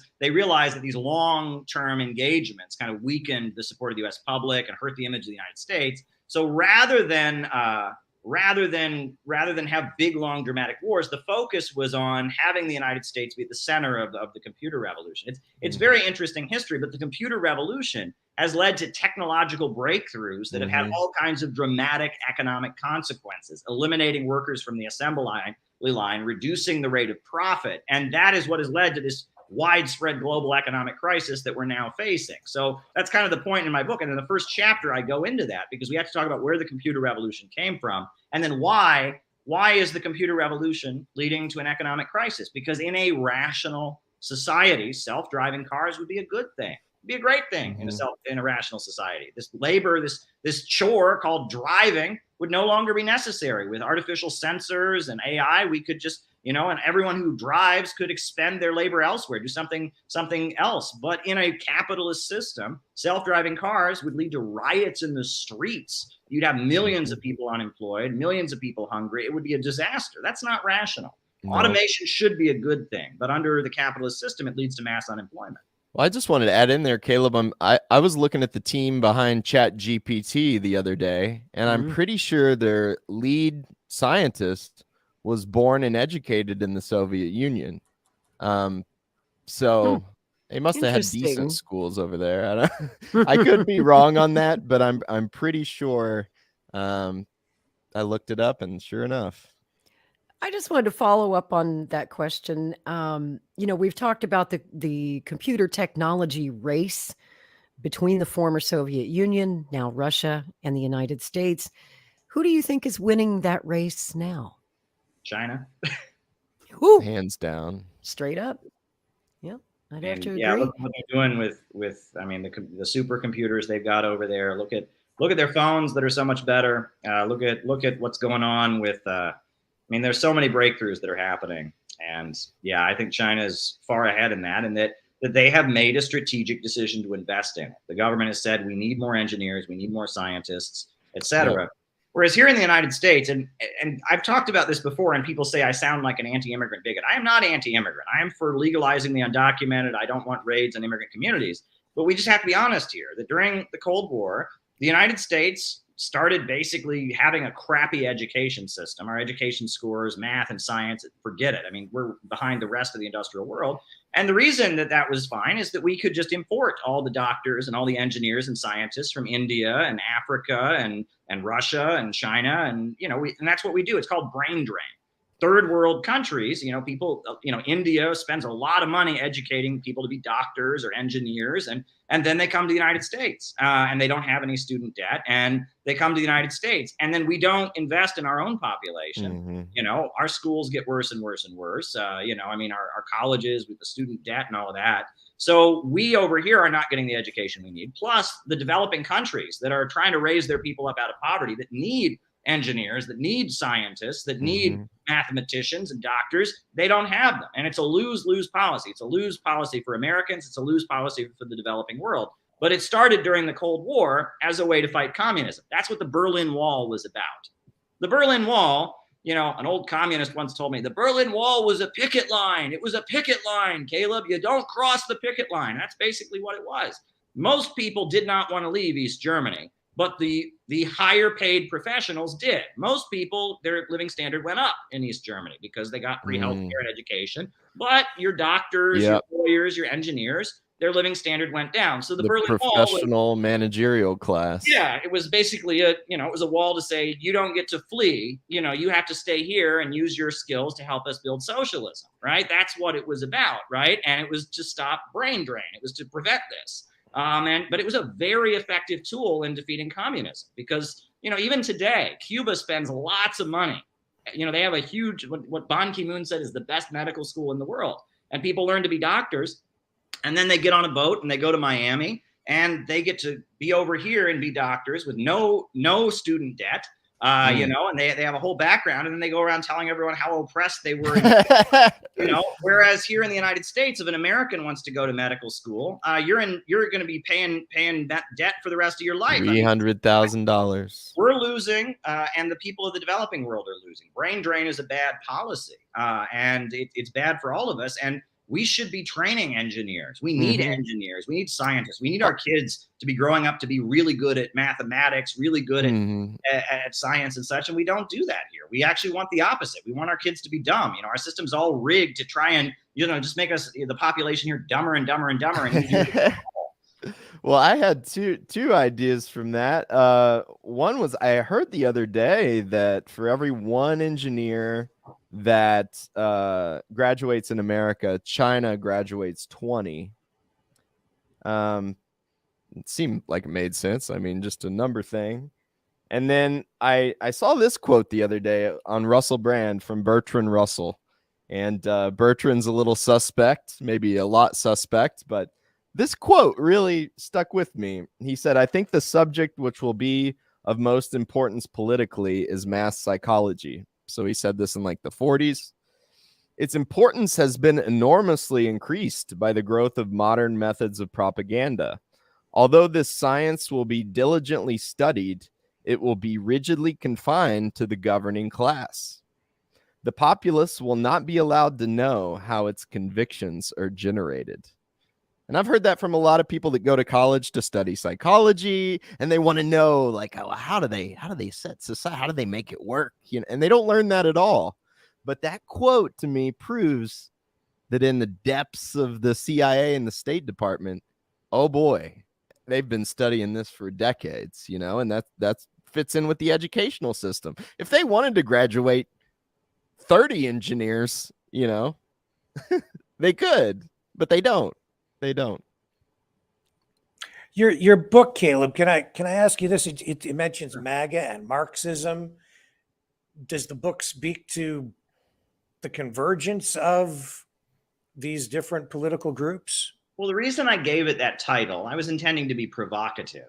But the main thing was I was trying to use the science of Marxism and the economic analysis of Marxism to explain why events like January 6th are happening, and why the MAGA movement is developing, and why there are divisions in society, and then how we can intervene. How can we intervene in this mess to get something that's actually good for the country? And in the 4th chapter, which is like the conclusive chapter, it's only a 4-chapter book, I point out the fact that it seems like there is a section of the U.S. government apparatus that's tied in with the military, Tulsi Gabbard, Michael Flynn and others that, they're not exactly MAGA. That's not how I would put them, but they seem to be the ones that are talking a little bit of sense when it comes to the danger of World War III. And on top of that, the reason is that they're tied in with a section of the U.S. economy that is growth-based, right? I mean, there's a lot of military manufacturing in the United States, and those folks want to see their profits go up, whereas it is the higher levels of capital that are talking about degrowth and trying to reduce consumption and drive down living standards. They are the ones pushing this kind of woke thing and the danger of a new world war, whereas there are other factions that I think are closer to MAGA that believe in economic growth, and they have a common interest with Russia and China and Iran and Venezuela, because those countries also believe in growth.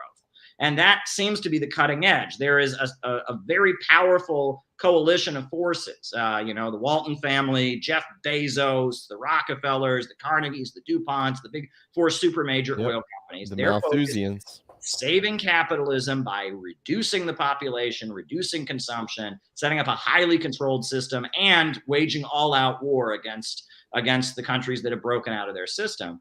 And then there's a lot of other wealthy people, capitalists, business owners, et cetera, who just want to make money. And those folks who just want to make money, who still believe in growth, have a common interest with the countries around the world. And that's why the Libertarian Party is so much more anti-war than the so-called left, because that's libertarians. A lot of these folks are libertarians. They want to just start their own business. They want to go out and do the American dream. The and petty bourgeois. Yeah, and so I use the Chinese flag as an example. If you look at the Chinese flag, there's a big star that stands for the Communist Party, but then there's 4 other stars. That's the block of 4 classes, this coalition against imperialism that Mao built. It was the workers, the peasants, the small business owners, the middle peasants, and the national capitalists. And he built a block of 4 classes to break out of imperialism. And we, as people in the United States who want a better country, that's what we need to develop. We need to develop what William Z. Foster, the great American Marxist, he called it an anti-monopoly coalition. And that's what we ought to be building, an anti-monopoly coalition that pushes for an anti-war government, a government that doesn't want war, right? That's really what we need to be building, a kind of an anti-monopoly coalition to reject the low-wage police state. For sure. If I didn't have a class analysis, I'd have no idea what was going on. I'd probably be with QAnon, or maybe I just think it was purely Satan walking the earth. I would have no way to understand that this is what you get when prophets are in command. And it still might be a little bit that Satan walking the earth thing, but I also think class analysis really kind of helps me. I'm able to put those glasses on and be like, oh, okay. So is that what we should expect to see this weekend? A cross section of people from across the political spectrum? Well, Scott, our big speaker, he's not a communist by any means. I'll tell you that much. He's certainly not a communist. Garland Nixon, I mean, he's a former police detective, who became a media personality and a radio host. I'm trying to think other people that'll be there. We have quite a diverse, Daniel Villa, WBAI, New York City. He's going to be there. Peter Coffin, the comedian, Space Commune podcast. Some of the folks from the Schiller Institute are coming. It's going to be quite a diverse panel of people that are opposing what Joe Biden is trying to roll out there with his democracy summit, which is he's trying to present the United States as if it's a shining example of democracy and freedom. Well, some of the people that are coming are the Uhuru movement. These black revolutionaries who just got guns pointed in their faces and accused of Russian agents now have Biden and the FBI calling up the banks to freeze their bank accounts just because of their pulling a Trudeau. Yeah, they're going to be testifying at our summit about what this democracy is really about, right? Nick Brana from the People's Party, he's going to be one of our big speakers, and he's going to talk about the suppression of third parties. In a democracy, you should be able to vote for whatever party you want. Every party should get a chance, but it's not like that in the United States. We're an even playing field. The game should be fair, but it's rigged. It's completely rigged, and we're gonna have the leader of a major third party here to explain that and put that on the record. So I think that's going to be great.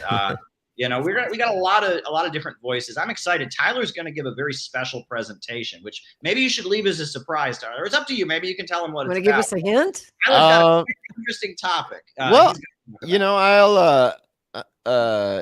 It's about Angola, which I'll be honest. When I first was assigned the topic, I think it's a good speech because as a typical American, you grow up in America and you look at a map of Africa and you just sort of wonder what's going on in these countries. Chad, that's an interesting name. Like South Africa, that makes sense, I guess. Congo, oh, okay. That was a movie, I think.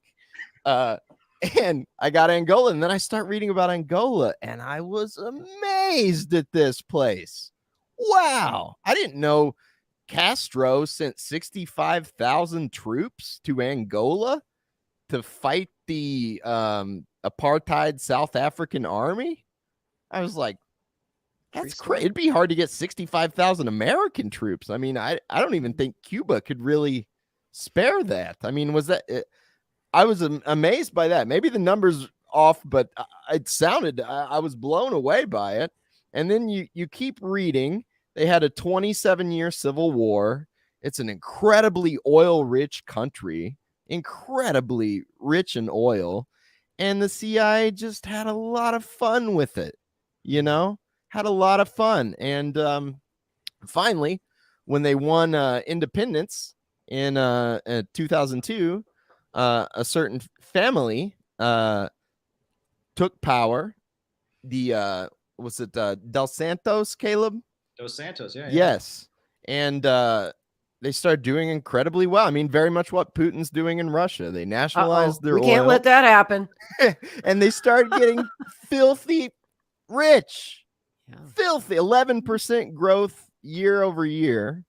Just killing it. And, it goes back to what we talked about before. It appears there were some nefarious liberal forces, neoliberal forces within the party, took power in 2016, threw out the daughter of the president that had pretty much won the revolution, Isabel. She was a economic whiz kid, just absolutely brilliant. Richest woman in Africa, I believe, and knew economics very well, knew business incredibly well, started their own cell phone company in Angola. Just it was a unity of tech and oil, and they couldn't let that go on. And then if you look up Isabel dos Santos, it doesn't say what an amazing thing she did. It's all about how corrupt she is. And Caleb showed me some articles in the Wall Street Journal where they straight up say, we got to get rid of that lady. We need that oil. It's just like they do with Russia Regime today. change. We need to split Russia into 5 countries. I mean, it's almost like a cheat sheet for American imperialism. You can just ask, is there oil there? Oh, there is. Well, we're going to come liberate the hell out of you. Look at that. Somebody slapped a gay Suddenly we're concerned about human rights. And in the cavalry. Oh my. It's a human rights crisis in that oil-rich zone again. I'm going to give a speech on that, and I will just say for CPI events, I mean, I'm a pretty strapped school teacher, and buying a plane ticket to get there, it hits you, But what I love about CPI is to be in a room with people who care and are hungry to know the truth.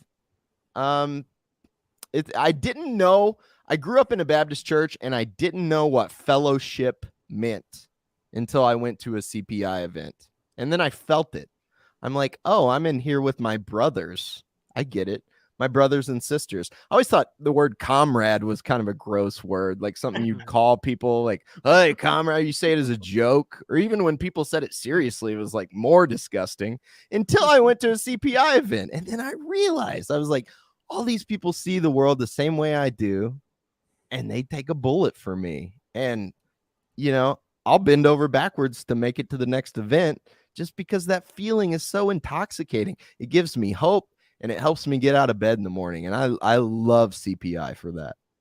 I love that about you guys. It's one of the reasons that I hang out in the live streams when Caleb is on, and I would love to come to one of your events in person. And the reason is I'm not a communist. I'm a libertarian, but you guys don't look at me as the enemy. You've welcomed me as a member of the family, and you've made me feel like I've found my people, because we do agree on so much. And I want to focus on those agreements and not the few places where we disagree. I think that's a waste of time right now. We have so much important work to do to get our country back. And Caleb, I stepped out of the room when you and Rick were talking about, MAGA communism, I guess. But I just wanted to ask you, because I've heard some people say that your new book is kind of the very first book or the guidebook to MAGA communism. Could you explain to our audience what exactly MAGA communism is? Because it's kind of confusing. Fair, I don't completely endorse the brand. All right. There are certain people like Jackson Hinkle and Haas. They have made that their brand, MAGA communism. I don't completely endorse it because I feel like it's a little bit it doesn't explain anything. If you walk up to somebody and you're like, I'm a MAGA communist, they're going to look They're at like, you and "What? be like, are you crazy? MAGA hate communism hate MAGA. You're insane. You know, it's provocative, and that's why Haas and Hinkle is doing it, and I respect them for doing it. But smart. I designed the cover the way I didn't personally design it. It was actually Fox Green or Fox. Fox Green did that. It's brilliant. It. Beautiful. But I fantastic. requested a cover that looked like that. And that really, this book, it explains why, if you are a genuine anti-imperialist, if you're genuinely anti-war, genuinely against this global capitalist imperialist system, you can't be with the woke. You can't be part of the synthetic left. That's a really big point made in the book. And that our job is to go, as Lenin said, lower and deeper to the real masses. And right now, the people that we need to be talking to are the people that are questioning the FBI, questioning social media censorship, questioning the wars. And those folks tend to be MAGA at this point. And that's who we need to be talking to. Now, the working class. Yeah. I mean, MAGA is a working class movement. And I have no problem telling people if I think they're wrong. If people think that Biden is in a conspiracy with China to take away our precious bodily fluids, I'm going to tell them they're wrong. And if people think that police brutality is made up and racism isn't real, I'm going to tell them they're wrong. But if people say that socialism is an employee stock ownership program and that's all it is, I'm also going to tell them they're wrong. And on top of that, if people say that part of my duty as a socialist is to cheerlead for World War III against Russia, and that anyone who opposes war with Russia is a Nazi, I am going to tell those folks that they're wrong. I don't have a loyalty, and we shouldn't have any loyalty to this left. I'm done with that. You really got to get over that, because at this point, leftism is very, very toxic, and it has nothing to do with the working class movement that won us our work days and ended the Vietnam War, et cetera. And that we need to solidly break with this synthetic left. What started out as an attempt to manipulate our movement has turned into something completely different. And there's no unity there. I mean, communism historically has been about opposing the FBI, opposing the police state. Yeah. More of a police state. Communists. So now it seems like the people on the right have come closer to your side. Yeah. Now they oppose the FBI. Yeah. They oppose the deep state. They oppose the wars. And so there's a natural alliance that's happening there. The words get in the way. I want to drill down on that a little bit. Did you know that? Communists started the American Civil Liberties Union, and then we were kicked out of it during the McCarthy period. The union was started by Elizabeth Gurley Flynn, who was a Communist Party member. She was the president of the ACLU for many years. And then during the McCarthy period, the liberals in the organization got together and voted her out. Basically, they said, well, you don't believe in liberties in the Soviet Union, so you're not really a member of our group. And the ACLU was started by communists, for goodness sakes. I mean, it's like, so were the labor unions, and they were kicked out of the labor unions as well. Yeah. Our whole that's a whole nother story, but is about opposing police state repression, building working class solidarity, bringing people together. And one thing I want to talk about is anti-Semitism, right? Because anti-Semitism is an interesting thing, because there's a real parallel between wokeism and anti-Semitism, right? Because anti-Semitism, that's bigotry against Jewish people. This idea that Jews are bad, that they're no good or whatever. But if you look historically throughout Europe, anti-Semitism was often a way of kind of weaponizing the resentment of the working class, not against the billionaires and the elites and the capitalists, but against the middle class. Jews were perceived as being middle class. And the ruling class would say, well, don't hate the monopolies and the big corporations. Hate the small shopkeeper down the road from you. Hate the lawyer who lives up the street from you. And a lot of the stereotypes that were thrown at Jewish people are the kind of stereotypes, things that a working class person might have differences with a middle class person about. For example, middle class people tend to have more money than working class people. However, middle class people, like a lawyer who owns his own practice, or a doctor, or a shopkeeper, he might have more money, but he's going to be much more stingy. He has to go into his own business. So a working class person who gets a check every 2 weeks is going to be like, why are you so greedy, man? You're getting paid in 2 weeks, And that stereotype. Working class people also tend to be more religious, more socially conservative. Middle class people are a little more open-minded about, lifestyles and things like that. So the stereotype of Jews as a middle class group and stirring up resentment on the part of working class people against the middle class. That's really what historically anti-Semitism was. And it was a racialization of stirring up working class resentment against the middle class. That's what wokeism is. Wokeism says, don't hate the billionaires, don't hate the monopolists, hate the person who's got it slightly better than you, right? Don't hate the capitalist system that is founded on racism. Hate the white person who's got white privilege. Don't hate the capitalist system that has subjected women to all kinds of oppression and all that. Hate men for their male privilege, right? And it's all about stoking people's resentment, not against the system, but against people who have it slightly better than them. And it's not about putting forward solutions either. And anti-Semitism was not about real solutions. It was just about stoking people's hate. It was about a final solution. It's a group of people that were saying has it better off than you. So just be angry at them, be hateful, want to harm them, and it's hateful. And that's what wokeism is. It's the same kind of mindset, just stirring up people's resentment against people who have it slightly better, and taking the onus off of the system. Right. Well, I was going to say it to Lori. Lori said, CPI, you like to come in our chat because we don't hate you. I mean, just to me, the only people that you should hate, and I mean, I still pray for Nancy Pelosi, as you guys know, but the only people you should hate is like the Forbes 100 list. Let's start there, or here's what I wish journalism was in America. Just every night, all they did, they go, we've organized corporations by market cap. Okay. And we're going to start going through the board of directors of each one. We're going to do a 1-hour special on board director 1, board director 2. And real quick, by like board director 5, you'll realize, wow, their spouse committed suicide in a weird way last year. Or, man, these pharmaceutical executives in Canada committed suicide in their mansion. And that it all looks like it was a weird government hit.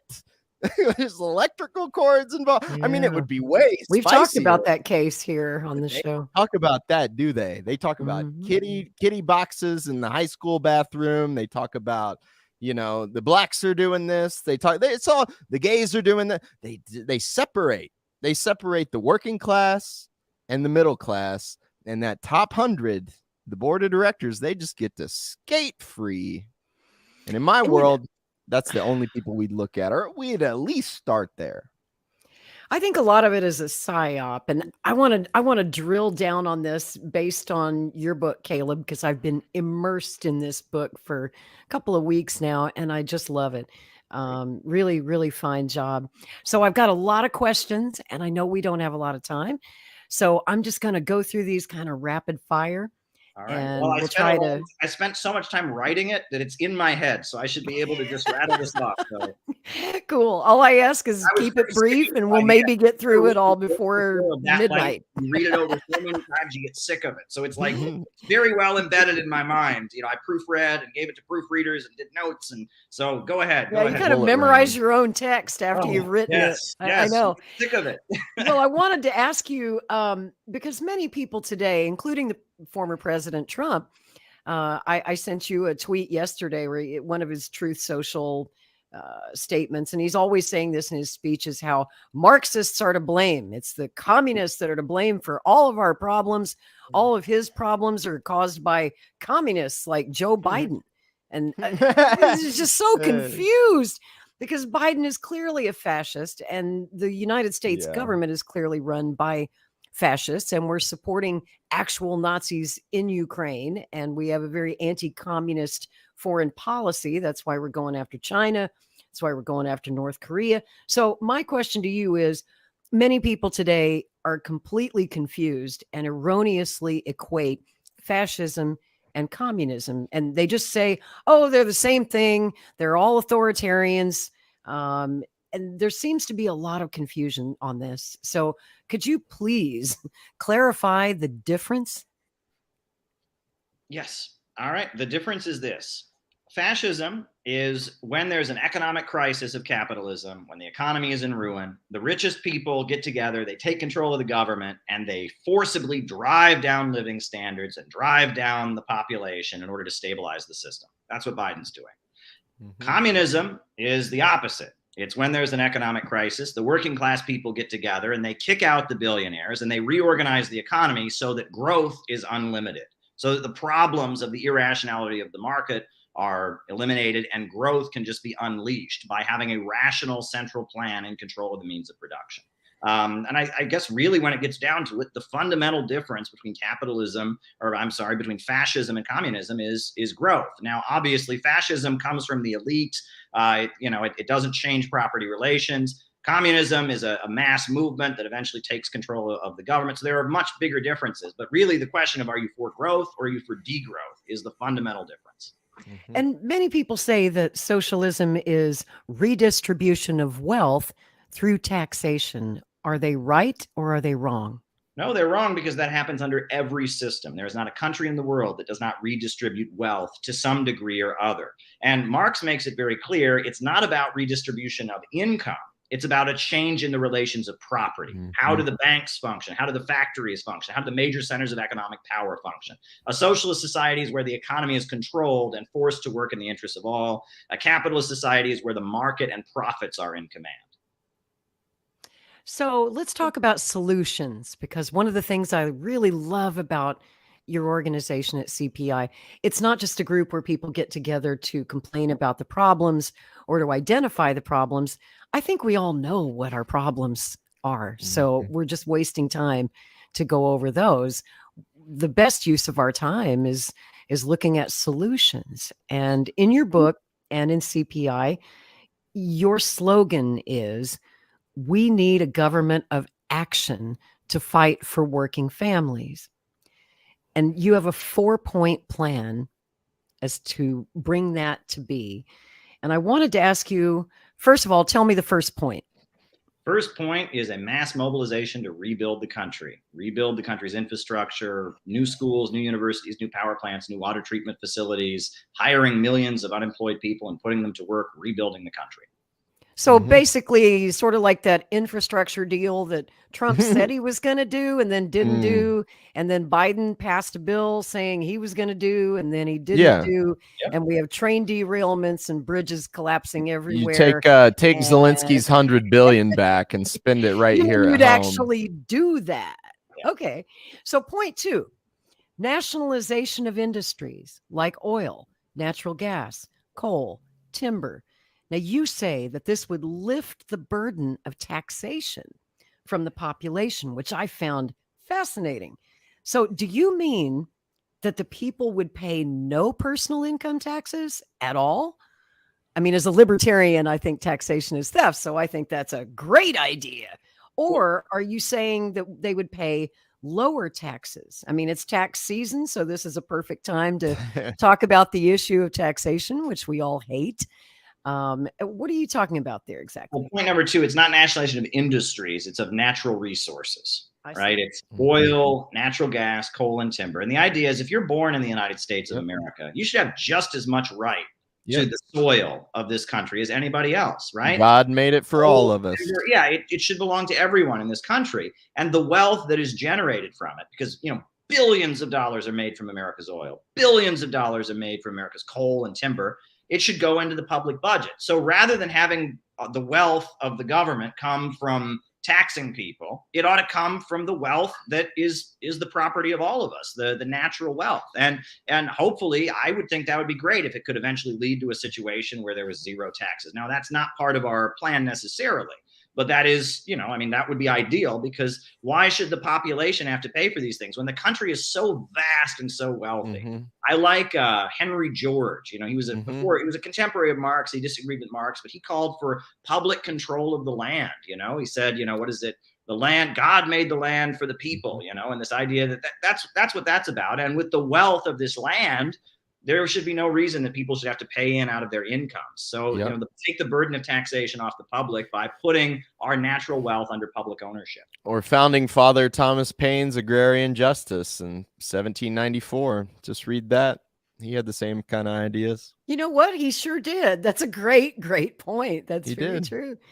Do you think that we should repeal the 16th Amendment that forces us to pay income tax on our personal income? I don't know about that. I feel like, the ability of the state to to levy income tax. In some cases, that might be necessary, right? I'm not fully there about repealing the 16th Amendment, but I'm open to it, right? If we could have a situation where enough wealth was generated from our natural resources or from, such things where we didn't need that, to fund government endeavors, I would be open to it. And that's where, as a libertarian, Caleb, I'm willing to meet you halfway, because what you're saying makes perfect sense to me. I would much rather see the profits from our natural resources go to the Treasury than into the pockets of the Rockefellers. Well, the Rockefellers earned it, Lori. They worked hard for every They worked hard stealing those resources, especially from the their children's children. They really we worked could hard. fund our government, and I think we could, with those profits, we may be able to get rid of the burden of personal taxation. I mean, remember, we didn't even have a personal income tax until 1913. And somehow this country managed to survive and thrive. Now, granted, our government's grown a hell of a lot since then, and our payroll is huge, but I'm open to that possibility. And again, this is about finding points of agreement and hashing things out. So what about the 22nd Amendment? Should we repeal that? That was the amendment passed in 1947, 2 years after the death of Franklin Roosevelt, instituting presidential term limits of 8 years so that we would never, ever again have a president who served more than an 8-year term. And I'd just like to point out that that's the year President Truman created the national security state. Probably not a coincidence that in 1947, we created the CIA, the NSA, essentially the deep state, and the permanent government, which has been running our presidents ever since 1947, I would argue. So they don't really care who the president is. Every 4 to 8 years, we switch out. We put some new puppet in the White House, and nobody gets a chance to be a real leader. And I would argue that the 22nd Amendment subverts the will of the electorate, of the people. The people overwhelmingly elected FDR. That's who they wanted for 4 terms. And as a result, he was able to actually get some things done. But no president since has really been able to get much done because of term limits. I look at countries like China. I look at Russia. I looked at how they keep a leader in place for as long as possible. Now, Russia does have term limits, but Putin's found a way to kind of work with that, But I would argue that we should get rid of term limits. I know it's an unpopular opinion. Most people think we should boot them out after 8 years because they're just tired of career politicians. But I would argue that when it comes to the presidency and in Congress, why do you want to fire the best guy that you've got? It doesn't make any sense. Imagine that in corporations, term limits. Steve Jobs, you get 8 years and you're out, buddy. Yes. We needed fresh meat in this Apple corporation. Well, I agree with you, Lori. I do. I think term limits should be gotten rid of. And I think that there's a reason that it came after Roosevelt, because my grandparents, both sides, Republicans, conservatives, but they loved Roosevelt. Roosevelt wasn't a Democrat. He was the president, right? He was the guy who got them through the Depression. He defeated the Nazis. He was holy. You know what I mean? I mean, Roosevelt was the president of the country. People, the outpouring of sadness when he died. And I mean, he was just, go listen to Bob Dylan recorded Woody Guthrie's song, Dear Mrs. Roosevelt. I mean, this was a great president, but this is, we're in some advanced dangerous territory because when we say get rid of term limits, I agree with you. We should. However, we need to help the American people kind of unlearn decades and decades of brainwashing we've gotten about cult of personality. And, there's a lot of, when the Russians, they critique American liberalism. And we have been taught that, a great leader is something to fear, right? That a Putin or a dictator or a Roosevelt, right? Anyone who could be in power, that, we've been taught that is what we should be afraid of. And so there's been a huge effort, but in a lot of cases, when you can have a leader like a Putin or a Xi or a Roosevelt or a Trump, the Trump people would love to keep Trump in office till the day he dies. And it's so popular they can deliver. I mean, there's Better be careful. You might end up with a Trudeau, and people can't seem to get rid of him. Trudeau for life. I'll never forget when I was in college. It was a news story, and I went to numbers of my political science classes, and I heard professors say, oh, today in Venezuela, they're voting on whether or not Hugo Chavez will be president for life. And my hand would shoot up, and I would say, that's a lie. They're just voting on whether or not to lift term limits. And Japan doesn't have term limits, and Britain doesn't have term limits, but that's the way it was put. Your teacher must have hated you, Caleb. Oh, and that they've created this image in our head that a dictator is a man in an army uniform who stands at a podium and waves his arms and all of that. Dictatorship is often much more subtle. It's the rule of wealth. It's the rule of power. And also you'll remember that right after the Soviet Union, in the lead up to the fall of the Soviet Union and afterwards, that's when George Soros and his Open Society Institute really got going, because it wasn't enough just to get rid of the communists. Then they started clearing out the allies of the United States. Marcos, they got rid of him. They got rid of Pinochet in Chile. They got rid of so many of those U.S. aligned governments. I remember all that. Rick and I lived through those years. No. They could say no. When it really got down to it, and these military, these strongman regimes, yeah, they were brutal, anti-communist, but they had to, in order to stay in power, they had to deliver the goods economically. And they were strong enough with their militaries and stuff that when it was time for neoliberalism to come in, Marcos wasn't going to do it, right? He wasn't going to have it. Marcos said, no, I'm not going to bring neoliberalism to the Philippines. So the Open Society Institute and all of them got rid of him. Park Chung-hee. Look into the history of Park Chung-hee, the president of South Korea. I talk about him in the new book. Park Chung-hee was a brutal military dictator, a right-wing strongman, but he said, why do we need U.S. troops to occupy South Korea? Why don't we just get our own nuclear weapons? That way we don't have to have the USA occupying South Korea. We can defend ourselves from North Korea. And the United States flipped out, and they had, before there was Russiagate, during the Carter administration, there was Koreagate. Yep, I remember that. Koreagate, right? Where they had all these congressional investigations about how South Korea was meddling in our politics, and this guy, this dictator Park Chung-hee is a strong man, he's authoritarian and all of this. And there were imprisonments and incarcerations and congressional hearings and all of this. And then what happened? Well, the head of the KCIA was having dinner with Park Chung-hee. The head of the Korean Central Intelligence Agency was having dinner with Park Chung-hee. And I guess they had an argument, and the head of the KCIA shot him in the middle of their dinner conversation. And then the head of the KCIA, who shot the president, was then disappeared and never explained what his motive was. Very mysterious. And South Korea stopped moving in the independent direction that Park Chung-hee was taking it in.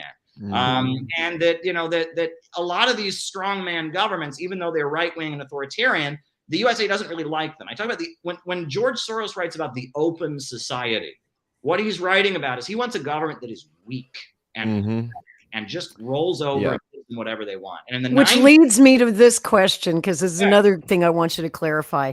A lot of folks out there think that George Soros is a communist. Yeah.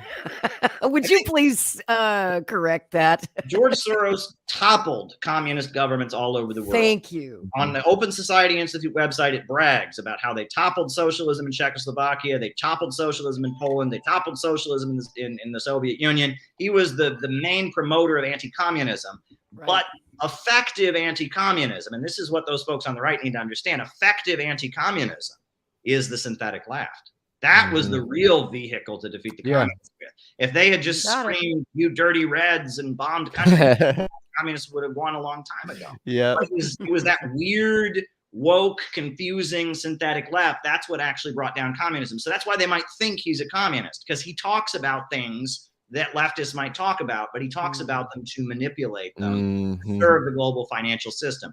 BlackAgendaReport.com, they started calling Barack Obama the more effective evil. Not the lesser of two evils, the more effective evil. That's what the synthetic left is. That's what George Soros is. And perfect explanation. Yeah, they work for the ultra rich that have huge think tanks, and they pay all kinds of academics to sit there and think of the full manipulative strategies of how they rule over us. And a lot of times they seem more liberal in the way they present things, but they're not Marxists. They're fascists. They're degrowthers. They want a highly controlled capitalism to grind us all into poverty and reduce the population. They're fascists. Well, another thing you brought up in your book, you quoted Lenin when he said that imperialism is the highest stage of capitalism And you argue that we are at that stage right now in the United States. Point 3 of your plan ties into that, and it's extremely relevant at this very moment. All the bank failures going on, this financial crisis. You argue that centralization and public control of banking and credit would solve this problem. How? Well, I tell people you don't want to read Karl Marx on this question. Fine. Go read 2 very radical documents. One is called the Constitution of the United States, and the other is called the Bible. The Constitution of the United States says that only the American government can print money. That's it. Only the American government. The Federal Reserve is a private corporation, and for every dollar we print, we get deeper in debt. So and the Fed. That's against the Constitution, right? The Bible and the Quran and the Talmud and the Torah and every major religion in history has forbid the lending of money at interest. Why? Because when you lend money at interest, someone has money, they lend the money, and they get more back, and nothing is created in the process. However, they make money by having money. And so that money that's created by lending money at interest is sterile. It's what Marx, in his writings, he called it fictitious capital. Meaning the country does not get any wealthier from that wealth. The only way that money creates value is when it's combined with human labor. Human labor creates value, but you have to pay somebody to do the work. But money that is made from other money is sterile. It's fictitious capital. And when you have an economy that is centered around sterile, fictitious capital, you have a creditor class that is wealthier than everyone else. And pretty soon the government is in debt to them. And pretty soon the industries are in debt. And the whole of society is in debt to this creditor class that has all the wealth. And there's a reason that every religion in the world forbid that. And there's a reason that countries had debt jubilees where they would just forgive everyone's debt every so often, right? And I think that's part of it too. In addition to having a basically a public control of the purse strings, having the local, state, and federal government is the only lender. So there is no private creditor class. Well, if Rick's wife is listening to the show, she probably just fainted because she's a banker. Hey, my mama was a banker. So. And then on top of that, right, then having a debt jubilee, forgiving the debt, right? Because Americans have been ripped off and lied to and conned and schemed so much. Cancel the student debt, cancel the credit card debt, cancel the household debt. Yeah, it's not fair. You signed the paper, blah, blah, blah, for the good of the country, right? If we can bail out banks for the good of the country, we can bail out the American people, a debt jubilee for the American people, cancel the debt, and then have only public control of the federal purse strings. If you did that, the economy would get much better very quickly because we'd have a real economy, not a speculative economy, not fictitious capital. Tyler, do you have some thoughts on that? I had a thought. I've watched so many economics documentaries. I can't remember this exact one. I've tried to find it, but they're asking some guy. I don't know if he was in the Heritage Foundation or I don't know who it was, but they're asking him about politics. And I love sometimes they'll just drop it and say it. And he goes, what's really dangerous is a politician that we can't buy off. He goes, that's what's really dangerous because Lord knows they could just do what they actually wanted to do and the market couldn't fix it, Oops, the truth came out. Oops. I'm like, so I thought about that with term limits. Like, okay, you get term limits. Well, as long as profits are in command, you find the most desperate, compromised Jeffrey Epstein plane riding mother that you can find, and you go, how would you like $2 million in cash, sir? And then, okay, well, that old guy's out. We got a new guy in. In fact, we got 50 of them lined up behind him, just as crooked, So, right. And then as far as private banks, my mom worked at a bank my whole childhood. And when it was a locally owned bank, which I'm pretty sure in China, they encourage small business like that. I've heard Michael Hudson say they encourage small, like local banks. My mom worked at one. It was called First National Bank. It was only here in little old Salem, and it was a paradise. I'd walk in when I was little. It was all my mom's friends working together, taking care of the community. They had a popcorn machine. You got a bag of popcorn, and you got a little balloon. And I was a 6-year-old boy. They'd have coloring contests. It was, well, what happened to that private bank? It was bought out by a bigger bank called Mercantile Bank. They fired half the staff, gave my mom all their work. About a year later, Same thing happened again. They were bought out by a bigger bank called First Star Bank. What'd they do? They fired half the staff. They gave my mom all their work. And a year later, guess who they were bought out by? A little old bank called U.S. Bank. What'd they do? They fired the rest of the staff. They gave my mom all their work. At the end, there were 2 people working at that bank. My mom for $13 an hour, which they hated because she had it locked in when the guy that owned First National Bank, who was like a father to my mom, when he left, he goes, "You're going to pay Rhonda at least $13 an hour." Well, U.S. Bank hated that. This was in like 2008. They could get a 20-year-old off the street and pay her $9 an hour. But at the end, it was my mom. She was the loan officer. She was the financial officer. She was everything. You'd walk in the bank where it used to be full of people. There was just my mom sitting at a desk and a teller. And so that's what the private banking system in this country does to little communities like mine. I wasn't very impressed. I missed my bag of popcorn. Me too. I remember My when balloon. they used to give you little And a kids, sucker. they have some lollipops for you, a little bag of Right. popcorn. So you'd be entertained pool while your parties folks are for us. doing Yep. business with the bank. Yeah. Point 4, which ties into that, is the Economic Bill of Rights. And you're saying that this Economic Bill of Rights would ensure the right to jobs, housing, education, and healthcare, all free, all paid for by the government, correct? Yes, and not, we have to see it not just as giving people stuff. It's an investment. If you want a productive economy, you need a population that's educated. If you want a productive economy, you need a population that's healthy so they can go out and build things and work. And if you want a productive economy, you got to have as many people working as you possibly can. So it's And not not living in a car or sleeping in a tent. yeah, That's not a and- good way to raise your family. and that we have been trained in the United States to see these things. When we hear that, we hear, oh, it's a handout. They're giving these lazy bums a handout. Well, actually, if we had an economy that was about utilizing human labor to build a stronger society, we wouldn't see it that way at all. We'd say we need to have healthcare for everybody so they can go out and build a better country. We need to have a better school system and educate our people so they can go out and build a better country. We need people to be working, Or so a they can go home and for build a better country. family. Yeah. I And get honestly- laughed out of the bank every time I go in for a home loan because I went to college. They literally just stamp denied in big red letters at the top of your home application.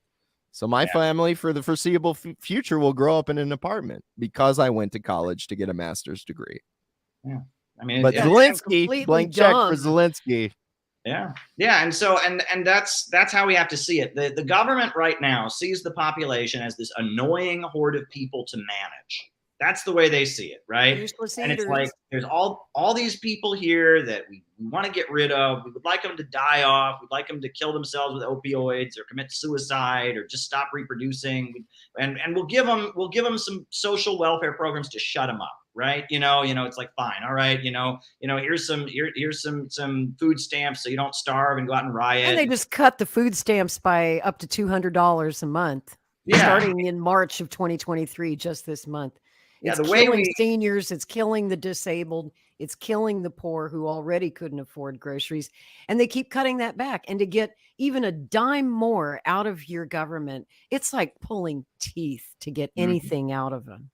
Yeah, But and plenty it's of money all for Ukraine. done- Yeah, it's all done from the perspective of the population or this obnoxious group of people. We wish they would just go away. We wish they would just kind of die. wish we in were deaths dead. So we can have our global financial system. And that's the wrong way to approach this. That's why I have questions about universal basic income. I've got questions about it, honestly. I really do. Because, the idea that everyone would have a little bit of income, on the surface, that sounds good to me.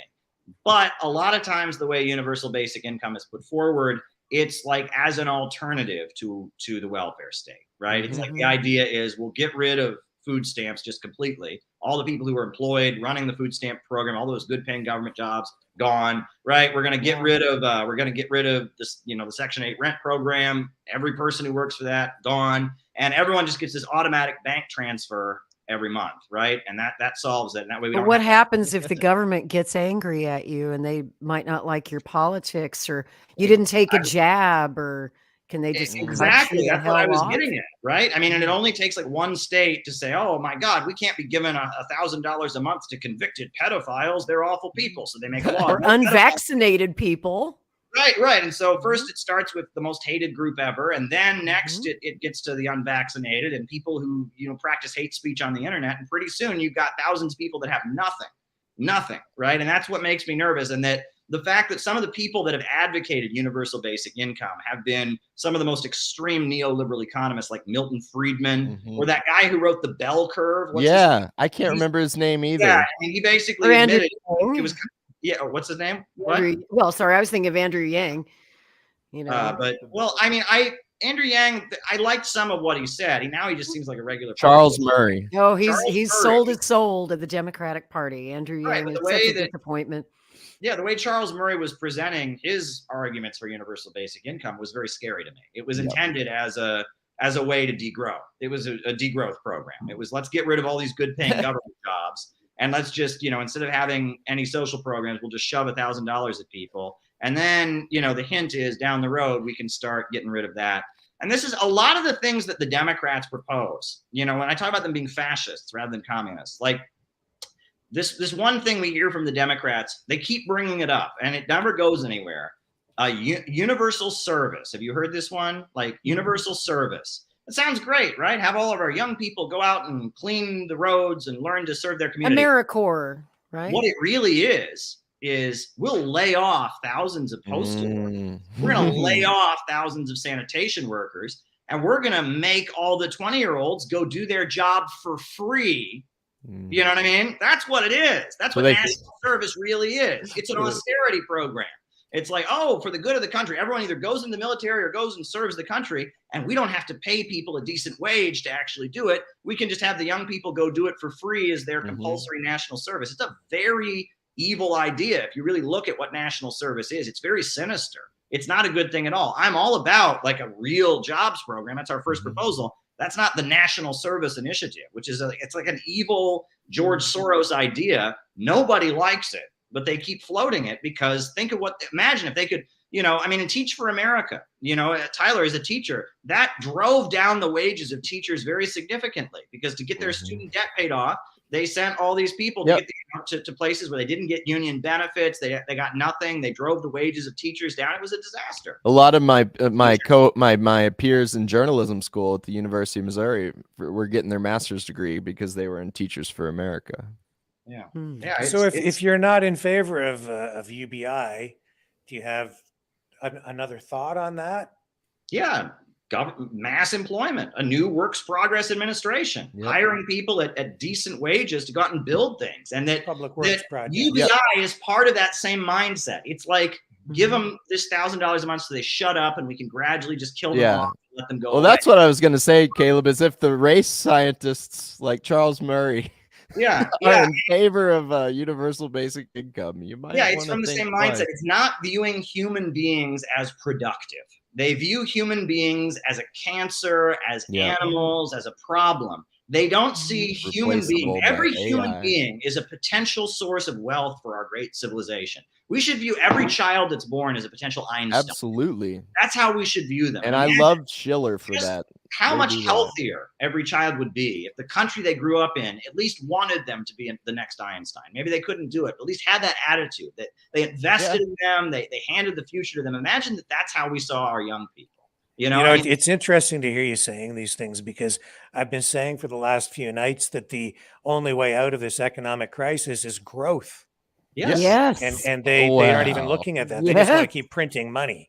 Yeah, and they see growth not coming from humans. They see growth coming from speculation, from Wall Street ripoff schemes. Right. That's what they think. Technology. Exactly right. Not growth. They can't wait to get the whole system automated, and then they won't need us for anything. You know what I think though? Like at a certain point, you can only demonize China so long. Just to me, if they're getting richer and richer, and we're getting poorer and poorer, I feel like at a certain point, people are going to be like, "What's going on? What is going on?" And that's when, hopefully, that's what CPI is all about. Hopefully, we can step in and give an answer to you. Well, I just have my last question, and good, Caleb's back. all technical those things in the difficulties here. Economic Bill of Rights, the jobs, housing, education, healthcare. Of course, you have to be prepared for this inevitable question because it always comes up. How do we pay for it? And we pay for it in two ways. One, with public ownership of our natural resources. What God gave us. And number two, with public control of banking. So, if somebody who wants to come along and says, I want to start a business, and we determine it's good for the community, it'll be good for the community. We loan them the money. And when they pay their loan back, they pay interest, but it doesn't go to a private banker. It goes into the public budget. Right. Or if, somebody comes along and they say, hey, I want to have a house, we give them a mortgage loan. And then when they pay it back, the money goes into the public budget. Right. It's public control of banking, public control of natural resources that would generate the wealth. I mean, that's the idea, is having a productive economy, having the state overall direct a productive economy and sit there. And then the determination about whether somebody gets the loan or not is this business going to make the community wealthier? Okay, well then they get the loan, right? Is having a new house on this block or having people move into this neighborhood, is that going to make the community more prosperous? Okay, we give them the loan. And that this is the way, this is what the Chinese Communist Party does. This is how they operate. They sit there and they say, all right, we're going to make the economy work in a way that it keeps growing. You have to have somebody sitting there saying, okay, how do we do this? How do we do that to make the growth continue? That's the idea.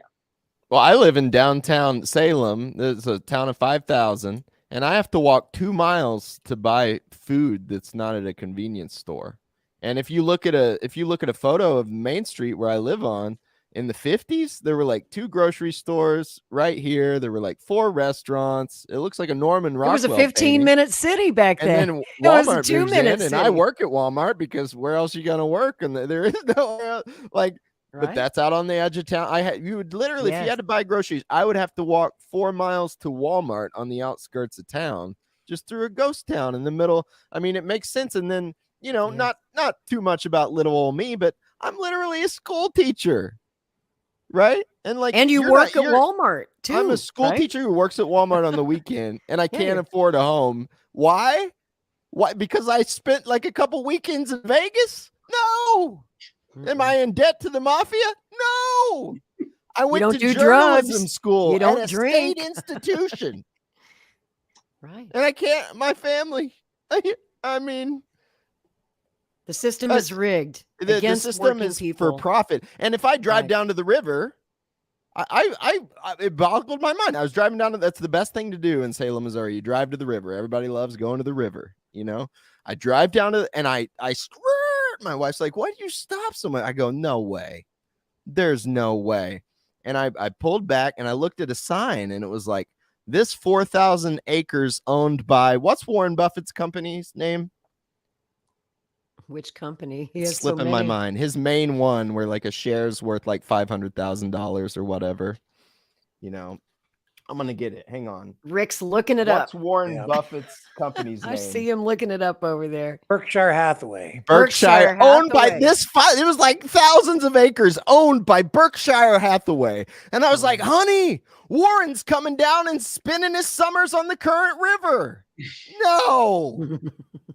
Why did he buy it? How is he able to buy that? Like when school teachers don't have a yard for their kids to play in, Warren's able to buy 5,000 acres in the county I live in. And Bill Gates is buying Bill up Gates, a how ton much of land. farmland does that guy own? I mean, it's insane if you think about it for 2 seconds. But in America, we're just so indoctrinated that this is just the way things are. Duh. What do you think? Well, listen, Rick, Lori, I really appreciate the ability to come on here and talk about these really important issues, and thank you for helping us build this really great conference. And you two are my favorite libertarians. Let me just put it that way. Yeah. Thank you. You two are my favorite commies. Oh, there you go. There you go. If Tyler, if you want to keep going, that's great. I have, I'm here in DC and we got a million things we got to take care of here to lead up to the conference. So I'm gonna have to just politely duck out here, but I really appreciate thank you for being so generous with your time. Yeah, and I have to say again tonight, far more in common than differences. And absolutely, I'm so appreciative of you guys coming on and spending the time. Absolutely. It's been a great conversation. Oh, it's an honor. Truly.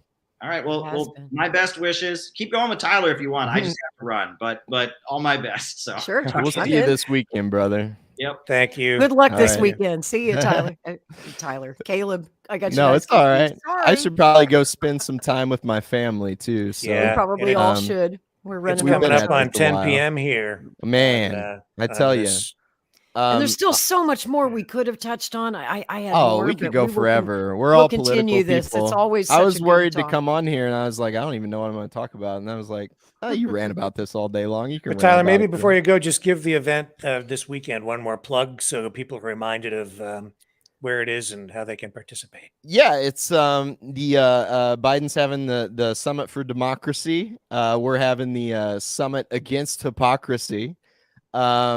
And it will be this weekend. If you go to the CPI website, you should find a link to the Eventbrite. Is You that can sign up right there if you want. What is I'll the do website? that's right. That's right. We'd love to have you there. We CPI.org? want to fill it up. I think it's cpiusa.org. Or I believe. CPIUSA.org. Yep. If you Google CPI USA, it'll pop right up. So there you go.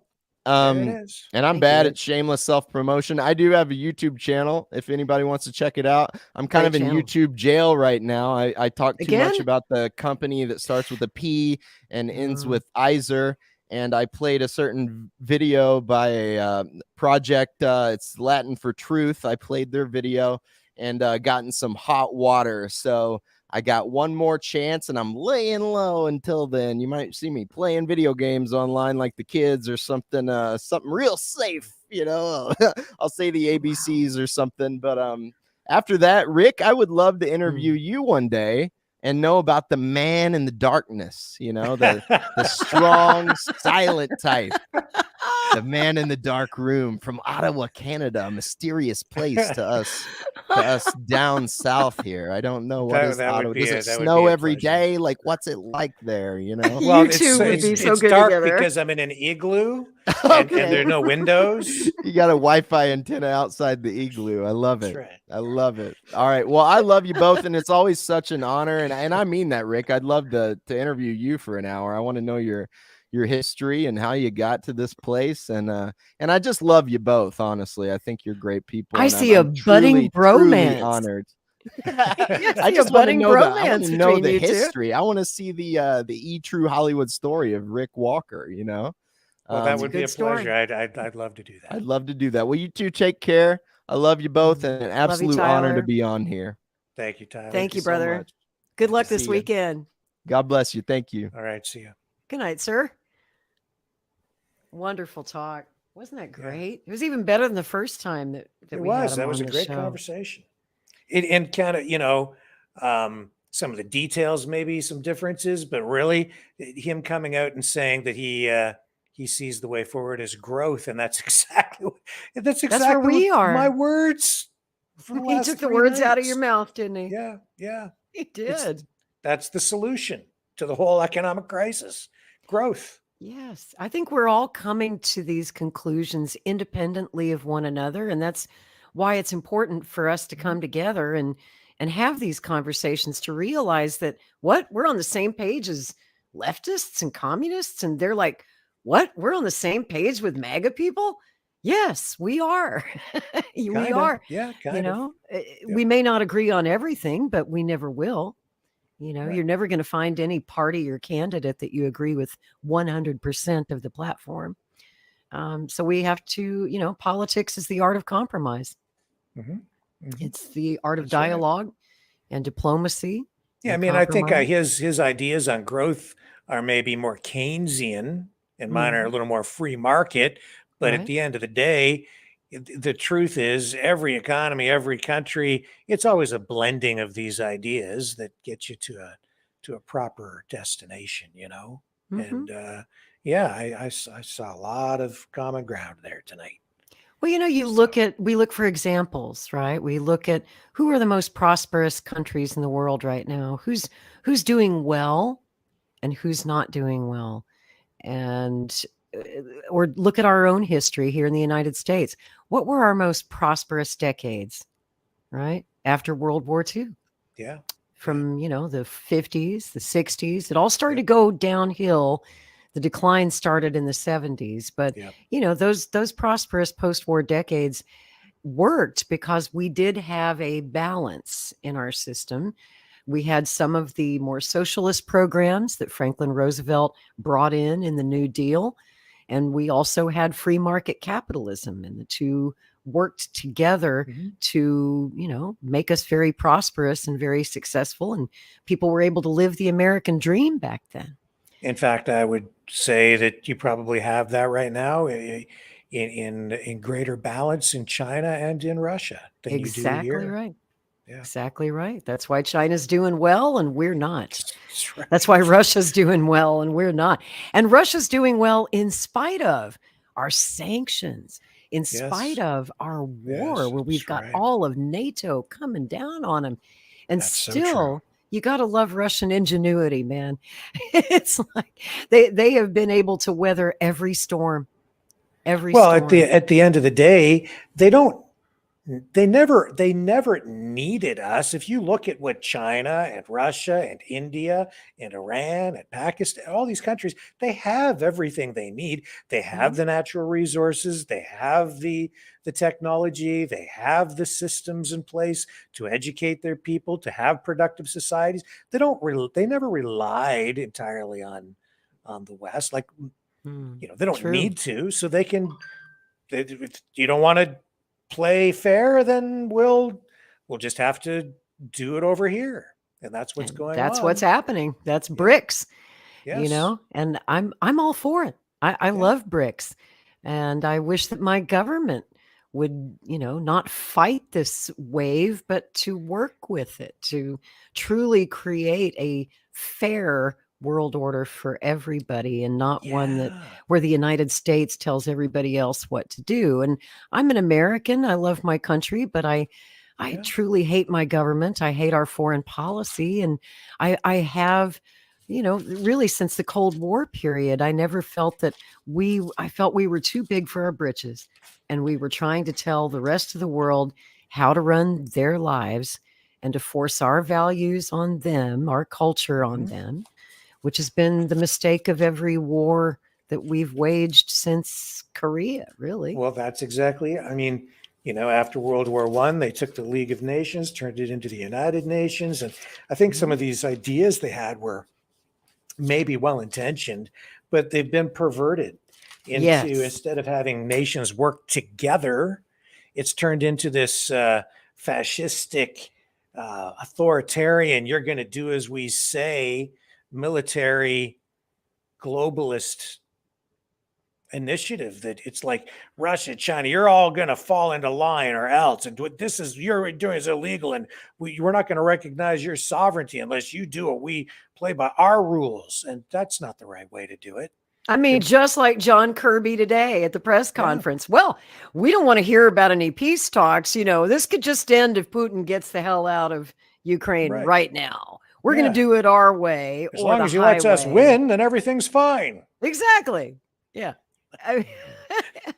It's just so completely clueless that there's a big world out there. Yeah.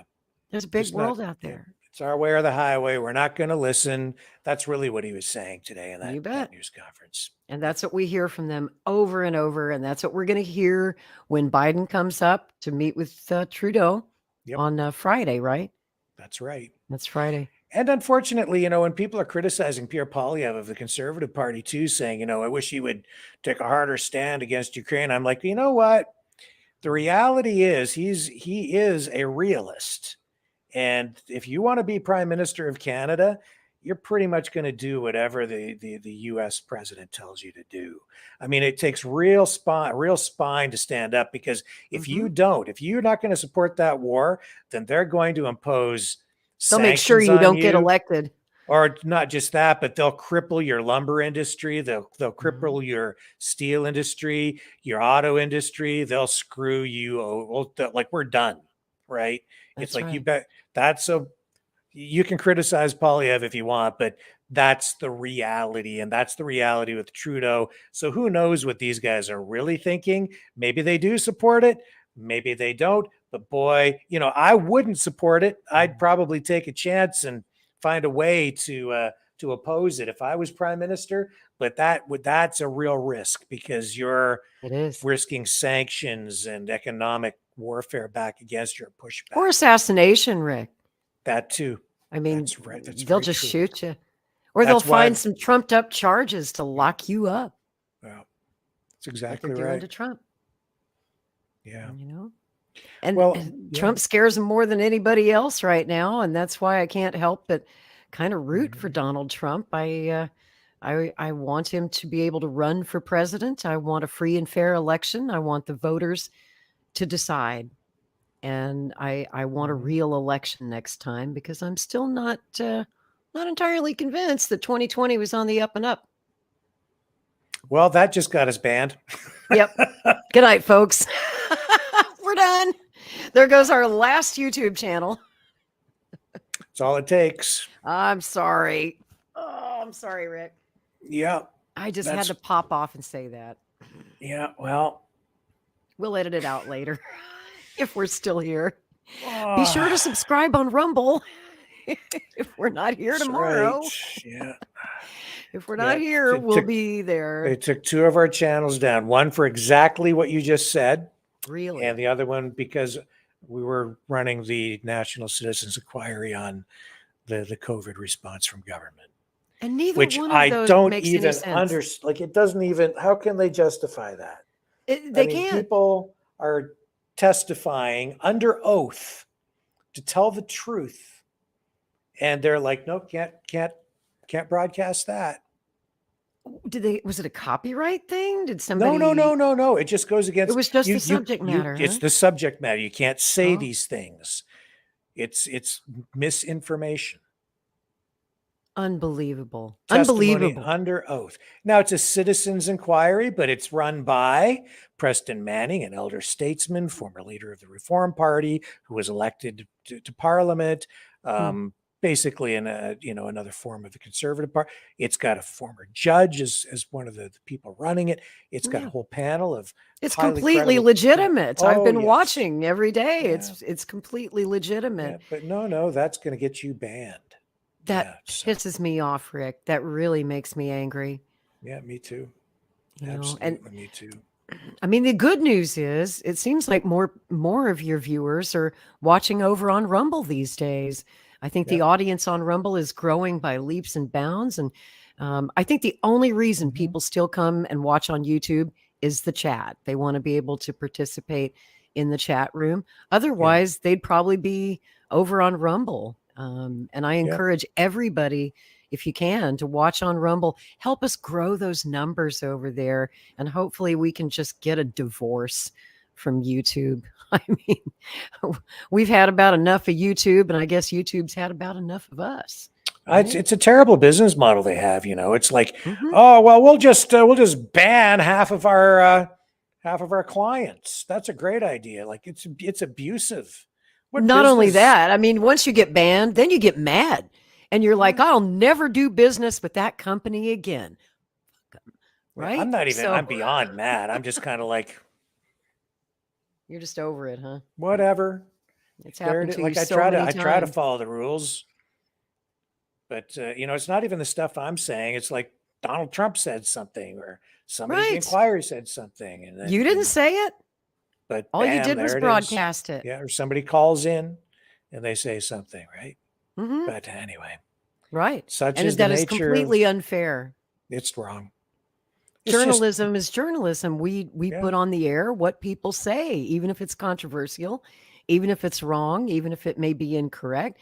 And CNN does that every day. So does MSNBC, the Washington Post, the New York Times. They print so much erroneous and fake and false information. Yes. Somehow they get a pass, we get a strike. That's exactly right. Doesn't make sense. Yeah, they've been leaving me alone for the last year, but now, bam, 2 channels down. They're on a banning spree this week, Rick. They are. They took down, Tyler was just telling you what they did to him.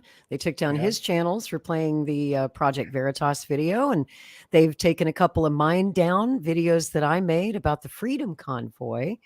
And the Unity Really? Convoy, yes, they did. They sure did. What did they provide a reason for it? Yeah, they said it violated their community guidelines on hate speech and violence, as if we were promoting hate speech and violence. But the show, and I think I sent you a link to Rumble because it's up on Rumble, but it's not on YouTube. It was about Christopher James, Marcus Ray, and those guys who want to do their thing. Right. YouTube, again, it was them saying it, not us. Yeah. We were trying to tell people this is a horrible idea. We're making fun of those guys for being idiots, but YouTube would not allow that video to stand. And so it's only on Rumble. And also the video we did about the Trans-Siberian Pipeline of 1982. That one also, they didn't take it down, but they forced me to make some edits in the subject matter, and then I could re-upload the video. Yeah. So if you want to see that special report, it's 90 minutes. It explains the whole story of the last time the United States blew up a Russian natural gas pipeline. It's kind of important, and it ties everything to the present day with Nord Stream. You can see the uncut, uncensored version only on Rumble. If you go to my YouTube channel, you'll find it, but it's going to be disjointed and edited, and big chunks are missing to please the YouTube censors. That's what I had to do. But right now, more people are watching that documentary film on Rumble, and I hope that you'll go watch it there. Pretty much all of my content is uncensored and uncut on Rumble. But here on YouTube, they make you cut it. They make you re-edit, re-upload, or they'll just take it down altogether. They make you jump through all these hoops, to make the censors happy. And then they might just pull your channel anyway after you jump through all the hoops. Yeah. Well, just for the YouTube hierarchy, the people who are in charge over there, we think that U.S. election it was totally good. Fair. It was fantastic. That's right. Yeah. Yeah. Most votes in history. Trump, he didn't. Joe Biden, he got way more. Joe Biden's awesome. Isn't he great? Don't you love Uncle Joe? I mean, he's a great president, just a great president. And don't you dare say otherwise. Election ever. Everybody voted for Joe Biden. Come on, man. That's right. Come on, man. You can't question that election. It's totally legit. Don't you dare. What a but weird time. Yeah, we can talk about George Bush and Al Gore all day long, and they won't give us a strike. It's true. We can talk about Kennedy and Nixon in 1960, and they won't give us the strike. But you don't talk about that election. That's right. But we wouldn't do that anyway because it was a super awesome election. It was totally, totally awesome. Totally That's legal. Our official position. Totally fair. Yeah. I hope everybody will go check out Caleb's book. It's really great. And I don't know if Caleb told you when he was here, but if you go to the event in DC this weekend, the Summit Against Hypocrisy, it's free, by the way. And everybody who comes to the event will get a free copy, hard copy of this book as just a thank you for coming out. So it'd save you $27.95. You get a free book when you walk in the door. And you can purchase it at Amazon, or you can just join CPI for, I think it's $10 a month to be a member of CPI. They'll send you a free book. So even if you can't travel to DC, you can get a copy of this book for free. And you don't have to be a communist to join CPI. A lot of people think, well, it's a commie group. I mean, they wouldn't take me. Listen, they'll take anybody. As long as it doesn't matter if you're a Republican, Libertarian, Democrat, they don't care. If you want to save the country, if you agree with that 4-point plan, if you want to just have a discussion with like-minded people, you can join CPI. You can come to their meetings without even being a member. Everybody's welcome at the Summit for Hypocrisy this weekend. There's no obligation to join. You can just show up and listen if that's what you want to do.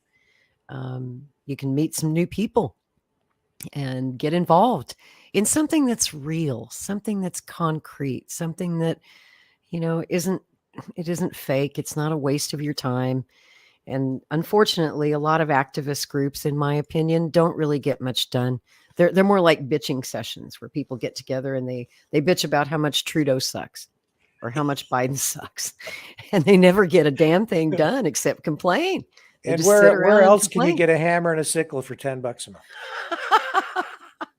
Right? Every farmer needs a hammer and a sickle. That's right. So I hope that maybe some of you will come on out if you're anywhere near DC. If you can get to DC, it's this Saturday and Sunday. I think that's it. The 25th and the 26th. That's Saturday and Sunday, right? It is. Yeah, I don't have a calendar in front of me. I believe that's right.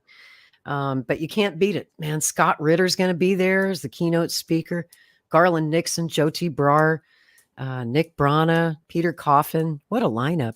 And I think he's even working on maybe another surprise guest who's pretty high profile. We'll see about that. We couldn't talk about it tonight because they're not confirmed yet. But yeah, Caleb's working on some nice surprises. And you can find out more at cpiusa.org. Thank you guys so much for watching the show tonight. I hope you enjoyed the conversation. Hope it gave you some things to think about. Yeah. I'll be back tomorrow night, 6 p.m. Eastern Standard Time. And remember, it's the You Get to Tell Justin Trudeau Why He Sucks special episode. That's going to be great. I love that idea, Rick. Catch you tomorrow night. I can't wait for that. On the flip side.